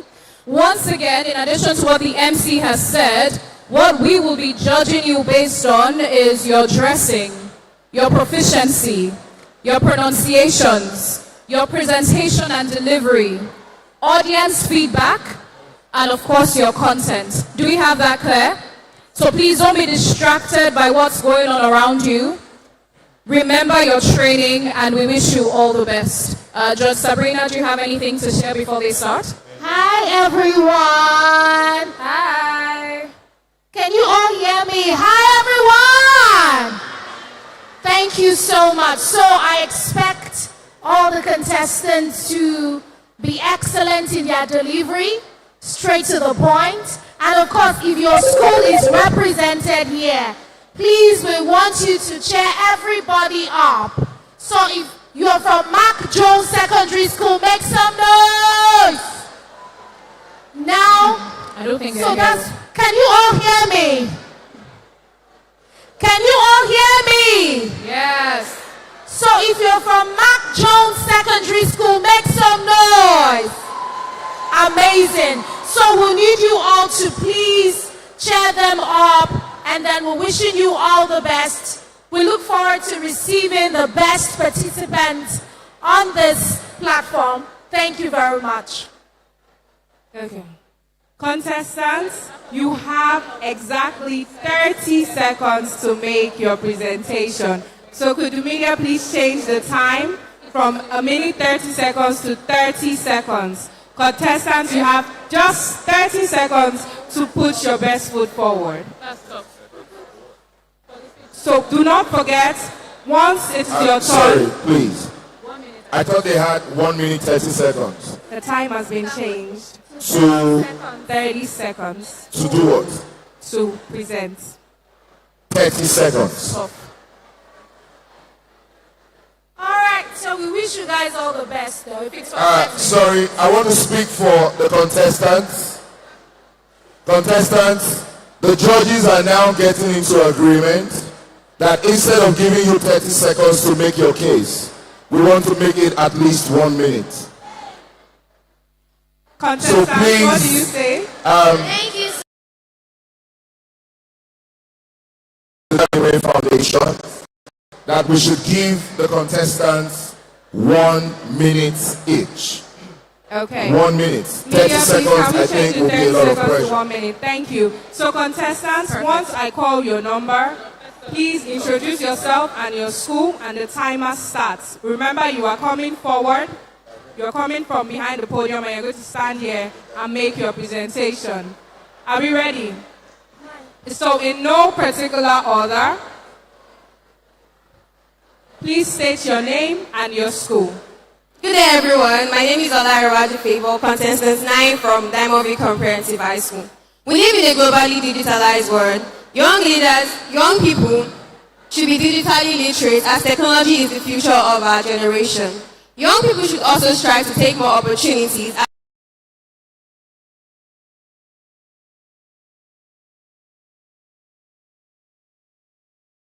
Young leaders should try to represent the nation globally when it comes to matters relating to national and global development. This prepares us as leaders who will collaborate among nations and other cultures globally. Thank you. Thank you. With 20 seconds to spare. Contestant number 12, Abdugani Muzias Wendy. Please, can we have a moment before she goes on? Please just hold on. Thank you so much. Would you like us to address each speaker afterwards, or we should do everything together? Please, let's do it at the end. At the end, we'll okay. have all the presentation. 1 second, please. Okay, are we good? Judges, are we ready? Audience, please don't forget to cheer on the participants once they are done giving their presentation. Judges, are we ready? Yes, we are. Thank you. Please go ahead. Good day, Honorable Assembly. My name is Abdugani Muizat, contestant 12 from the Lights College. I am here to talk about the topic, how young people can shape Nigeria in global world. But before we talk about how young people can shape Nigeria in global world, we have to talk about the problems and challenges facing Nigerians, such as unemployment, kidnapping, manslaughter, etc. How can young people shape Nigeria in global world? To begin with, digital storytelling. Young people can make use of social media platforms like TikTok, WhatsApp to share Nigeria authentic stories. To share authentic Nigerian stories. So I'm urging you all, as a citizen of Nigeria, to should talk, converse, and advise people to make Nigeria a better place for us to live. Remember, Nigeria is a country for all, not just for old people alone. Time up. Thank you so much. Please put your hands together. Next contestant, please.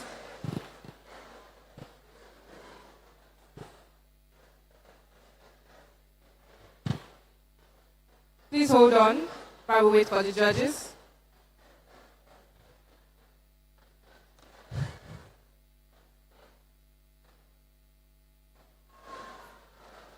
All right, contestant number 3, you have the floor. To my distinguished judges, teachers, and students, my name is Hogo Iberechi Grace, and I'm representing the Great School of Office School. The young people are the heartbeat of Nigeria and the key to shaping its future. The future of nation does not begin tomorrow. It begins with the choices we make today.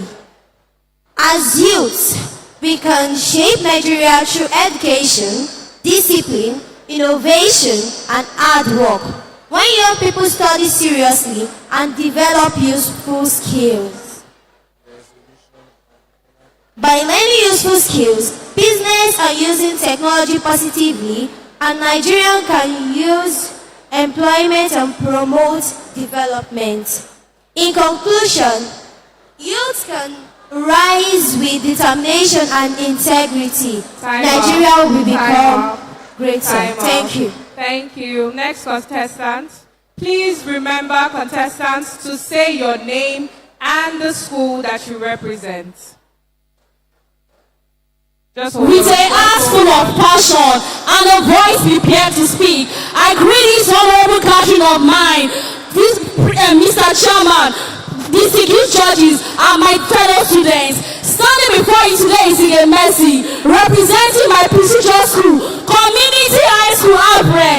Today, I stand to speak on a particular topic, which says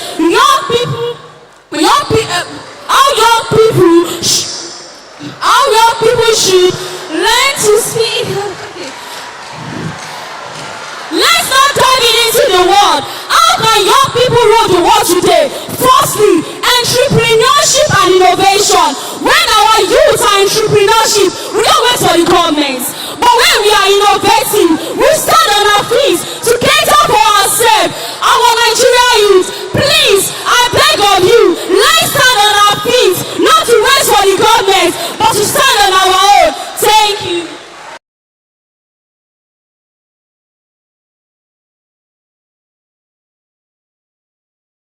Contestant number 5.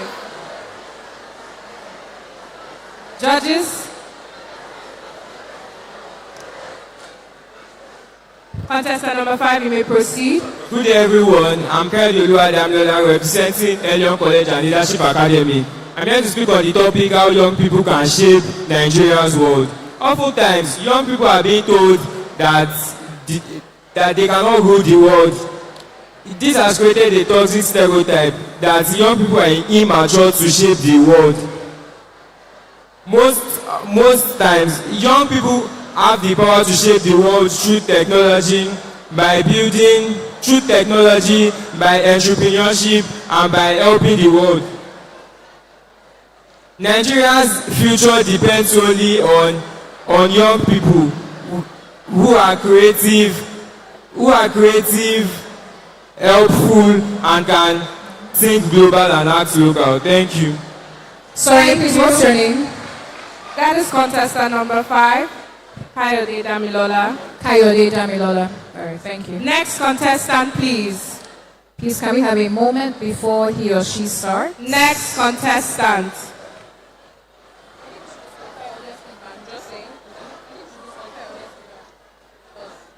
Contestants, please do not forget to say your name and the school that you are representing. Judges? Sorry, just a minute. Decorum, please. Decorum, please. Audience, do not forget to appreciate every contestant after they finish delivering their presentation. You may go ahead. Contestant number 5. Good afternoon, ladies and gentlemen, honorable judges, esteemed guests, and our amiable delegates. I am Ogurinu Oluwadamilare Victor from the Dames College, and I'll be speaking on how young people can shape Nigeria's future in a digital world. Young people are the heartbeats of Nigeria's future. In a digital world, opportunities are no longer limited by boundaries. Young people can help shape Nigeria's future through innovation, entrepreneurship, and positive use of social media. Instead of thinking of problems, young people can provide solutions through creation of businesses, supporting the culture, promoting agriculture, and fighting against corruption. One important tool young Nigerians can use to achieve this is education and skill. In a fast-growing digital world, Nigeria needs youth who are digitally learned and ready to adapt. When we learn, grow, and support each other digitally, we give Nigeria a better society and a stronger economy. Also, young people need to use their voices wisely through voting, participating in community development. Time up. Thank you. Please say your name again for the judges. Ogurinu Oluwadamilare Victor, the Dames College. Next contestant, please.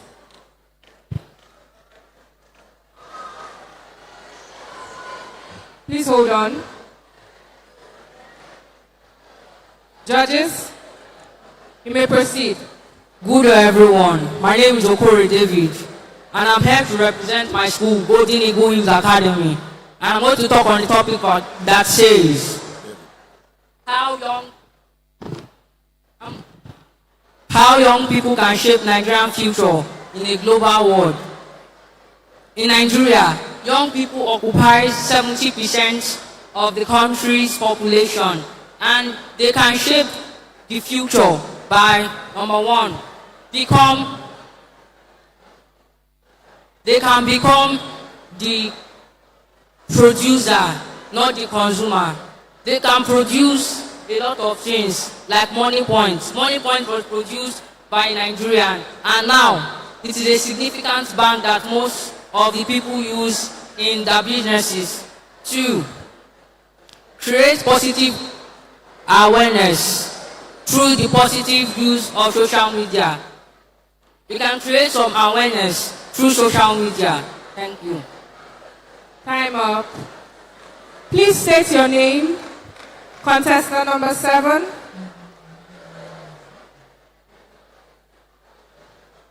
I want everyone to look around in this hall Sorry, today. contestant number 7, hold on. Just hold on, please. Apologies, media. Can we have the timer set back to 1 minute for her, please? Thank you very much. I want everyone to look into this room. Hold on. Wait for us to tell you to start. Wait for us to tell you to start. Relax and just wait for us to tell you to start.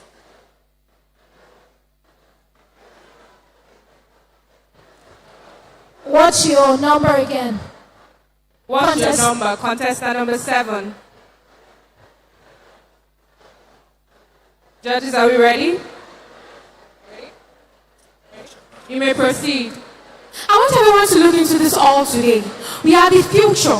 The future is not just some offices in Abuja or America. The future is right here. I am Ambassador Shikomiweoluwa, representing the prestigious Citadel of Learning, Majo Grammar School Senior Onikolobo Contestant 7. And I am here today to speak on the topic that says how young people can shape Nigeria's future in the digital world. Now, we must know that shaping Nigeria's future is not just by doing anything, but by using creativity and innovation to solve our problems. So I will simply say that the younger generation can do this by thinking globally and acting locally. The world is not waiting for us to catch up. TikTok started in Lagos and ended in London. We must know that to shape Nigeria's future, we must use practical steps to solve our global problems. So in conclusion, I want us to know that the future is not just something we can enter, but something we must build. The future is not moving, the future is right here. So let's get to work. Thank you. Time up. Contestant number 1. Contestant number 4. Contestant number 6. Contestant number 8. Contestant number 9. Contestant number 11. Contestant number 13. Judges, are we ready? Yes, please. You may proceed. Good day, everyone. My name is Joshua Treasure, representing the Father Community Comprehensive High School. First, I would like to say that I'm a proud young Nigerian, and I believe that there are thousands of youth out there who still believe in the giants of Africa, including those that we see here. The topic before me says, how can the youth shape Nigeria's future in a global world? You may say, is it possible? I put it to you that it's possible. It's possible to bring Nigeria from whatever mess it is right now and punish it to be the giants of Africa it is. But we can't solve what we don't know, right? We need to identify the problems facing Nigeria today and provide measures which can attend to this problem. Unemployment among others, which may prove a challenge to the future generation. How can we attend to these problems through innovation, entrepreneurship, and so on? Time up. Thank you so much. Contestant number 14.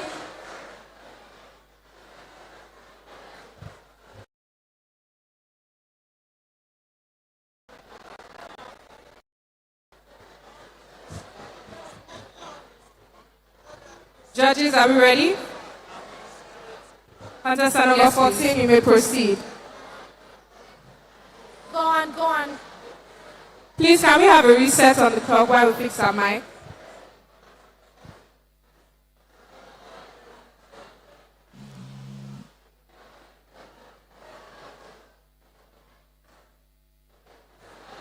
Check one, two, check one, two. You may proceed. Good day, distinguished judges, esteemed teachers, and my fellow students. My name is Amira Abiola from Golden Pulse College, and I'm here to present to you the debate. How youth can promote Nigeria in a global world. Youth can promote Nigeria's future in a global world by blending traditional knowledge and cultures with modern innovatives. Also, by bringing leadership qualities in Nigeria, the youth will be assured of a more sustainable and approachable Nigeria. Yemi Oshibanjo once said, "It is the duty of the youth to challenge corruption, embrace innovations, and build the Nigeria that we want." Nothing can be truer than this statement. Young people mostly shape Nigeria by thinking and acting responsibly. Meanwhile, responsibility does not only begin with the government or international summits. Time up, time up, time up. Thank you. Contestant number 15. Contestant number 15, and that will be our final contestant for the presentation. Judges, are we ready? Yes, please. Contestant number 15, you may proceed. Please, can we reset the time?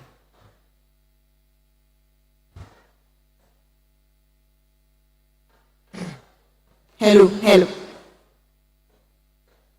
Contestant number 15, you may proceed. Good afternoon, distinguished judges, respectable teachers, honorary guests, and Nigeria's future leaders, the students. My name is Sophia Abimbola Beniga from Alpha Choice Innovative Academy. Today, I'm here to enlighten everyone and answer to a simple question. How can young people shape Nigeria as a future in a global world? First, thinking globally means understanding technology and big ideas. Acting locally means applying that to Nigeria. Instead of just teaching students how to memorize textbooks, Nigerian students should teach them how to use global tools to fix local issues. The educational system is the biggest superpower a nation has in raising strong and competitive global leaders. Each person has natural leadership in them. In your area of expertise, that is what you know how to do best. You are a leader. Youth like you should qualities and characteristics needed to move a nation forward. True leadership requires an entrepreneur to create a lasting impact. Thank you. Time up. Thank you. So, judges, we have contestant number 6, Otsunuga Balikis Precious, from Advanced Breed Comprehensive College, Shagamu. So, there was an error. This is contestant number 6. Please ignore the tag that she was given. Otsunuga Balikis Precious, from Advanced Breed Comprehensive College, Shagamu. Think about what you can do for your nation and not necessarily. Hold on. Judges, are we ready?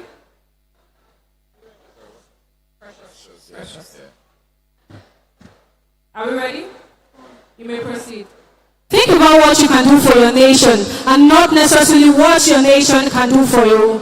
Good day, panel of judges. I'm Otsunuga Balikis, a student of Advanced Breed Comprehensive College. And in line with the matter of discussion, community service should be encouraged among the young people in Nigeria. This not only improves the society, but also the nation at large, thereby making Nigeria not only a developing nation, but a developed nation. Another point on the matter of discussion is that young people should fight insurgency and crime through information technology in order to increase the national gross domestic product.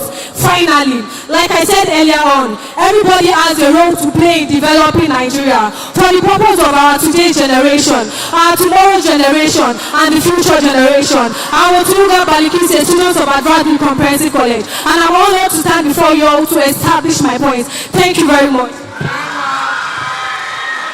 Thank you so to all of our contestants. Please just make your way backstage whilst the judges collate the results and would inform us of our final winner, I think our top 3. We'll be taking a short break. Future leaders, are we still here? Future leaders, are we still here? We'll be having a short break while the judges collate the results and get back to us. Please stay seated and remember to maintain decorum. Thank you.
Finalists, can we have you on stage? And we would like one of the judges to please give a word of encouragement to our finalists.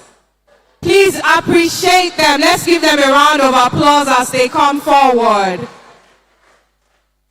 Let's celebrate them. Let's celebrate them as they come forward. It's not easy to stand before this crowd and give a presentation. Please, let's line up just straight. You can line straight here. Judge Olaleko Adeshino, Judge Sabrina Osman, Judge Oyinyechi Aderigbe, please, we need one of you to please give a word of encouragement to our finalists. Finalists, how are you feeling? Do you believe you gave your best during your presentation? Are you confident that you're going to win? How confident are you? I can't hear you. I think they need to hear you at the back. Some people are not sure.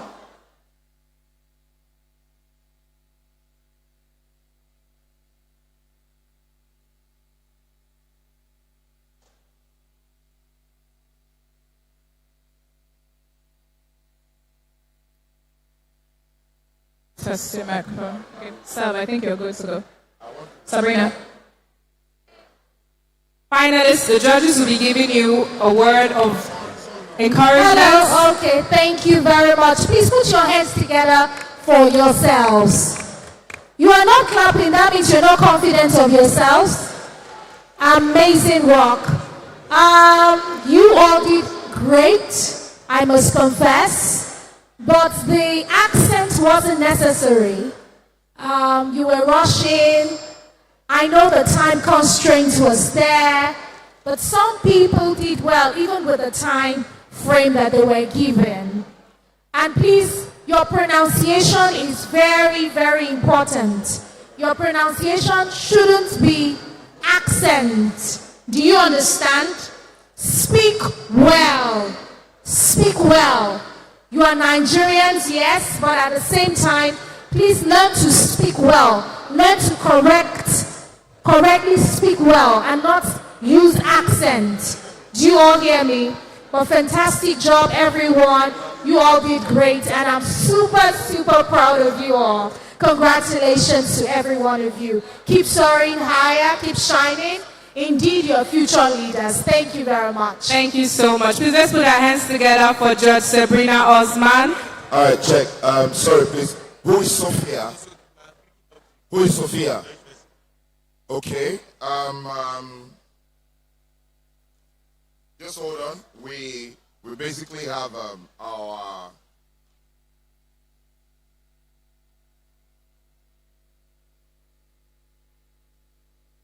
What's your contestant number?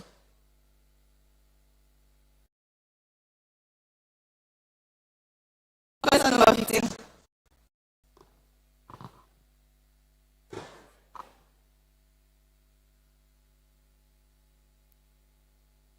Judges, are we good?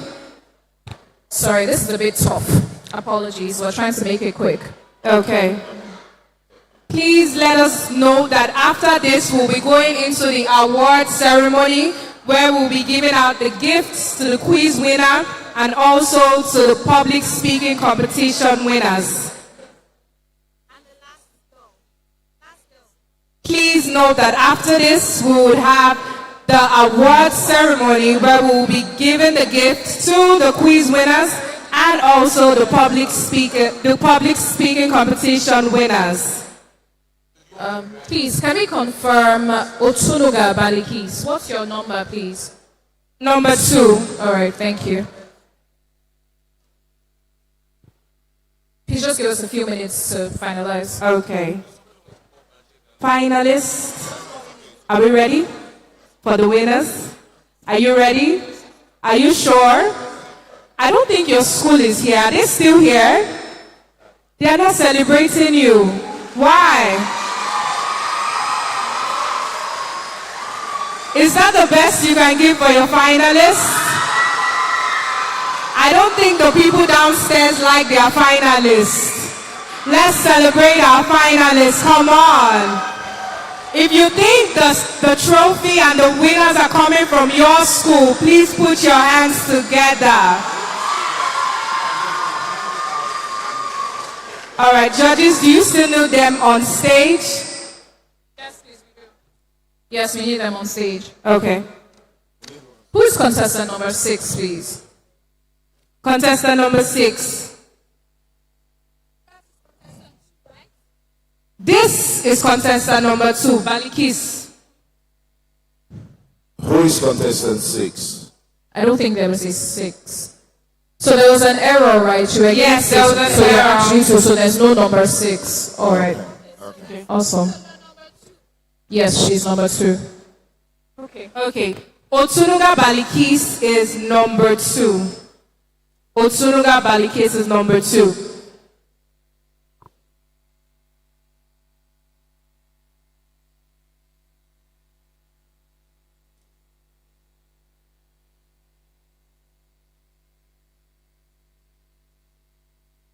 Olarewaju Favor is number 9, not number 6. Judges, are we clear on that? Olarewaju Favor, Olarewaju Favor is number 9. This is Balikis, number 2. Judges, any more clarification? Please, teachers and students, after this, we'll be going very quickly into the award ceremony where we'll be handing out the gifts to the quiz competition winners as well as the public speaking competition winners.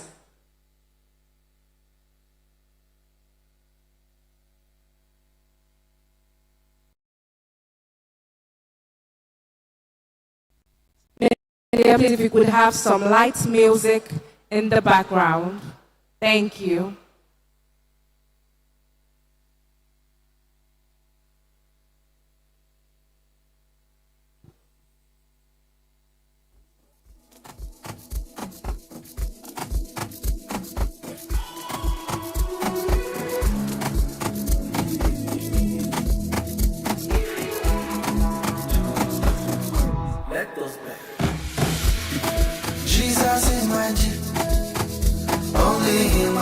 to give my energy. I won't give attention to no enemy. I place my focus on the cross. He's my everything, so I am for him. Give his life for me, live my life for him. Want to know him more, it's what I'm living for. The more I know him, the more I know myself. It's me, I'm busy, I'm chilling with my maker. I will see you later. I'm with my Bible. I want to do 3 chapters. Cause I I'm so sorry, everyone. So this has been a lot harder than we thought because everyone did well. No, yeah, because everyone did well, but Judge Sabrina Osma has done a great job specifying or, specifically mentioning the parts of feedback. And I know we're pressed for time. So without further ado, we'll get straight to mentioning our top 3. All right, so we have 3rd place, 2nd place, and 1st place. So we'll take our top 3 starting from the 3rd. Sabrina, would you do us the honors, please? The 3rd place, 2nd place, and 1st place. Okay, so why you guys, let me just say something to them. All right, whether you like it or not, every one of you have done well. Okay, let me say it in the language that you would usually understand. You guys have liver. Do you understand? You have serious liver. Please. Liver. For you to be able to stand here in front of us and speak, whoosh, well done, well done, well done. There are different parameters that we would have used to consider your positions, and you all did very, very well. However, before we go on to announce the top 3, I would like to speak to the audience. That's why I'm looking into the camera now. Hello, audience. Every one of you present here. Right. I'm sorry to let you know that you did not do well. Everybody performed poorly on audience feedback. Except one. Because for the most part, you were making noise, you were not clapping for them enough, and you were not really giving them your attention. So, you did bad on your part, but they did very well on their own part. So every one of you now, can you rise on your feet and give them a round of applause? Every single one of you, I want you to rise on your feet and give them a round of applause. Thank you very, very much. And finally, before the results are announced, before the final results are announced, please understand that whatever you take away from here today, it doesn't change your trajectory in what you put your mind to do. You are all fantastic speakers, and you've done so well so far. All right? Well done. Thank you. Thank you so much to our judges. Just before the judges announce the 1st, the 2nd, and the 3rd, we would like to invite the Director of Education Support Service, Dr. Mrs. Okerea for Akinola OM, to do the presentation of the gifts. Also, we would like to invite Mrs. Folakemi Oyetunde for the presentation of the gifts. Please, you can make your way to the podium. Audience, please let's give them a round of applause as they come forward.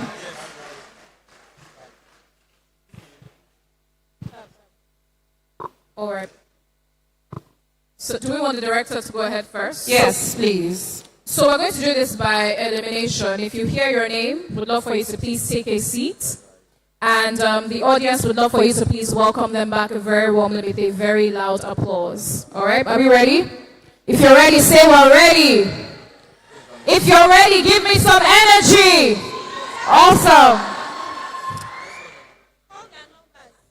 So we'll call your numbers. If you call your number, if you hear your number right now, please head back to your seat because it means you're not our top 3.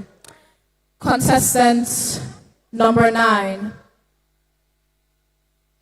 Please put your hands together for them. A round of applause. Please clap for them. We spoke to the audience and we asked you to encourage every one of these participants. So please, when we call their numbers that they should return to their seat, you are expected to give them a round of applause. Absolutely. It's not a small feat to stand in front of a crowd and speak. I don't have this number, but Ogo Eberechi Grace, please take your seat. Ogo, thank you so much. And please don't forget to celebrate them with a round of applause. Audience, please celebrate them. It's not easy to do what they have done today. All right, Ige Mercy, thank you so much. Ige Mercy, please have your seat. Thank you so much. Contestant number 5, thank you so much. Thank you so much. That round of applause can be better, ladies and gentlemen. Come on. Contestant number 15. Contestant number 15, thank you so much. I don't have your number, but contestant Okorie David, thank you so much for a good effort. Contestant number 13. Contestant number 13, Treasure, I believe is your name. Please kindly take your seat. Okay. Well done. Contestant number 14. And we're down to the last 4. Last 4. We're down to the last 4. And the final contestant I'll be asking to step off the stage at this moment Contestant is number 14. No, to step off the stage. Contestant number 14, Amira Abiola. Amira Abiola. Oh, she's left already? What's your number? Who's Amira? I think she's left already. Oh, she's left already. Okay. Oh, fantastic. So that means contestant number 12. Would love for you to please take your seat. Please, a round of applause for her. Thank you. Ladies and gentlemen, standing before you are your final 3. Are you ready to find out?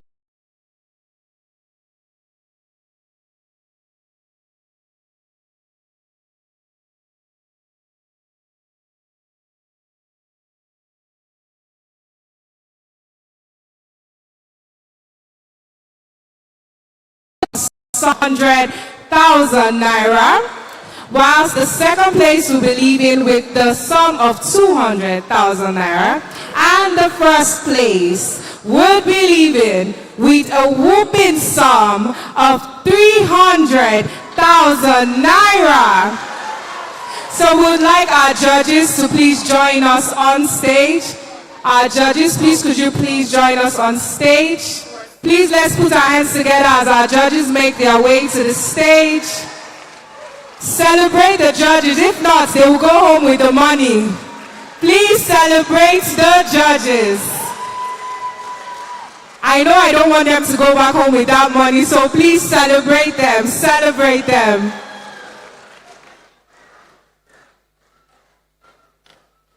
Thank you so much. Thank you so much. So which of our judges will be making the announcements? All right. Please, could you just stand very quickly for a quick photo with the, please, Ma, you could join them. Can we move forward, please? Can we move forward? Please, let's move forward. Let's move forward. Thank you.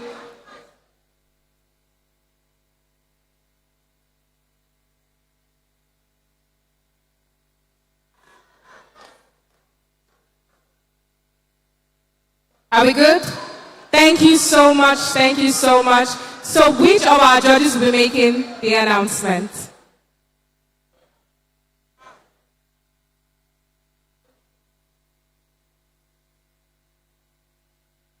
Okay, if you know that you're excited about this final stage, we know that some students are leaving already. Make some noise!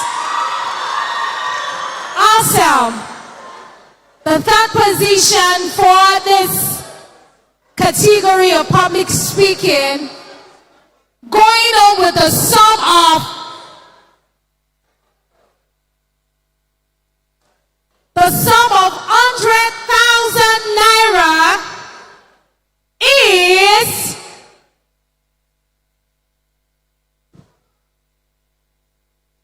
contestant number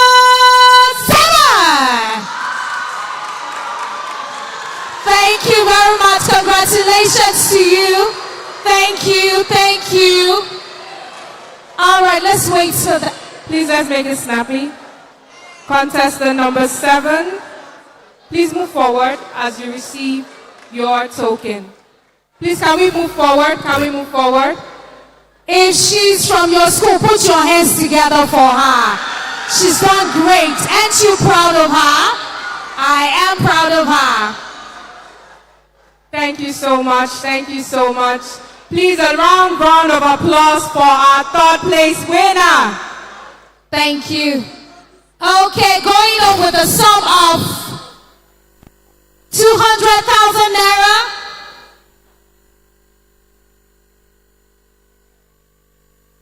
Is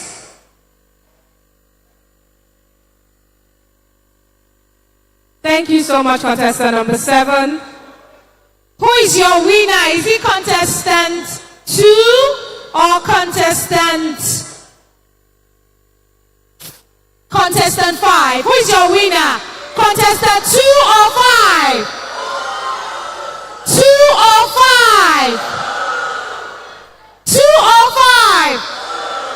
Going on with a sum of 200,000 naira for the 2nd position is contestant 2. Balikis, congratulations, and our winner for this segment is Oluwadamilare Ogunlere.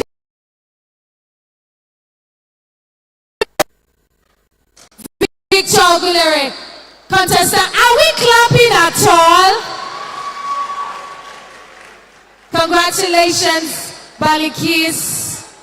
Congratulations, you did excellently well. Thank you, guys. And our winner, are we standing up for the champion right now?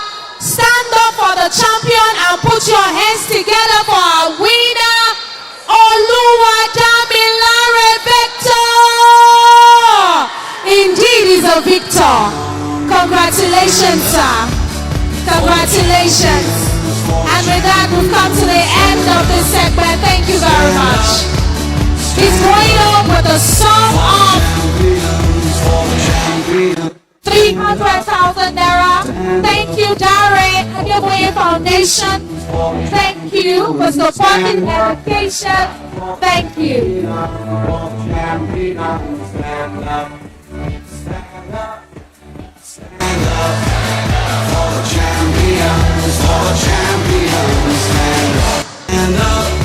Stand up for the champions, stand up. Can we have a picture of all our winners? For the champions, stand up, stand up, stand up. For the champions, stand up. Thank you so much, ma. To the winners of the quiz. In 3rd position, from Anthony Whitebridge Academy, please put your hands together for Adepito Ibrahim. Adepito Ibrahim from Anthony Whitebridge Academy. He came in 3rd. Whilst he's coming forward, the second position for the quiz competition, please let's celebrate Emmanuel Olagoke for the second position in the quiz competition. Emmanuel Olagoke. And the winner of the quiz competition, coming all the way from Transformation International Center, Transformation International School, we have Onofuye Victor coming in the 1st position. Onofuye Victor coming in at the 1st position. Please let's celebrate all our winners. In 3rd place, we have Adepito Ibrahim. Adepito Ibrahim. In second place, we have Emmanuel Olagoke from Peaceville International Academy. Emmanuel Olagoke from Peaceville International Academy. And in first place, from Transformation, Victor. Onafuye Victor. Please let's give a round of applause. Let's give a round of applause.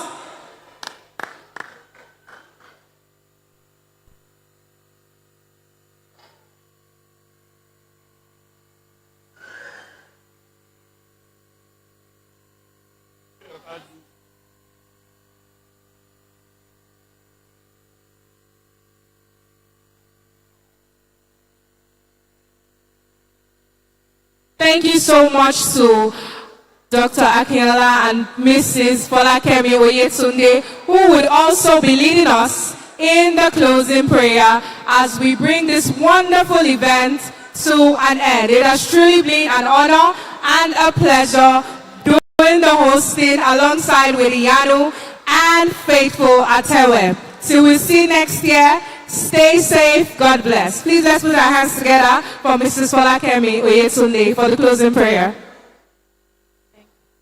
Praise the Lord. Heavenly Father, we thank you. Thank you for your presence in this place.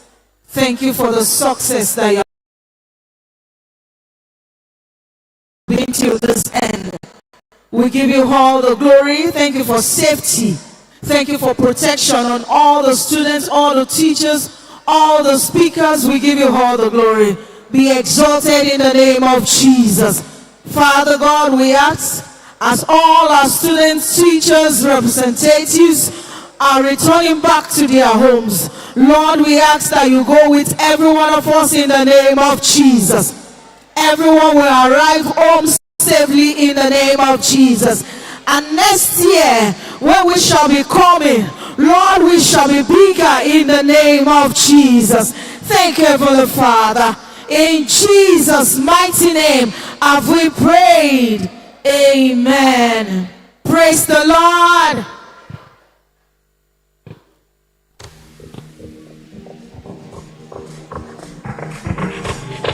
Raise your voice and shout.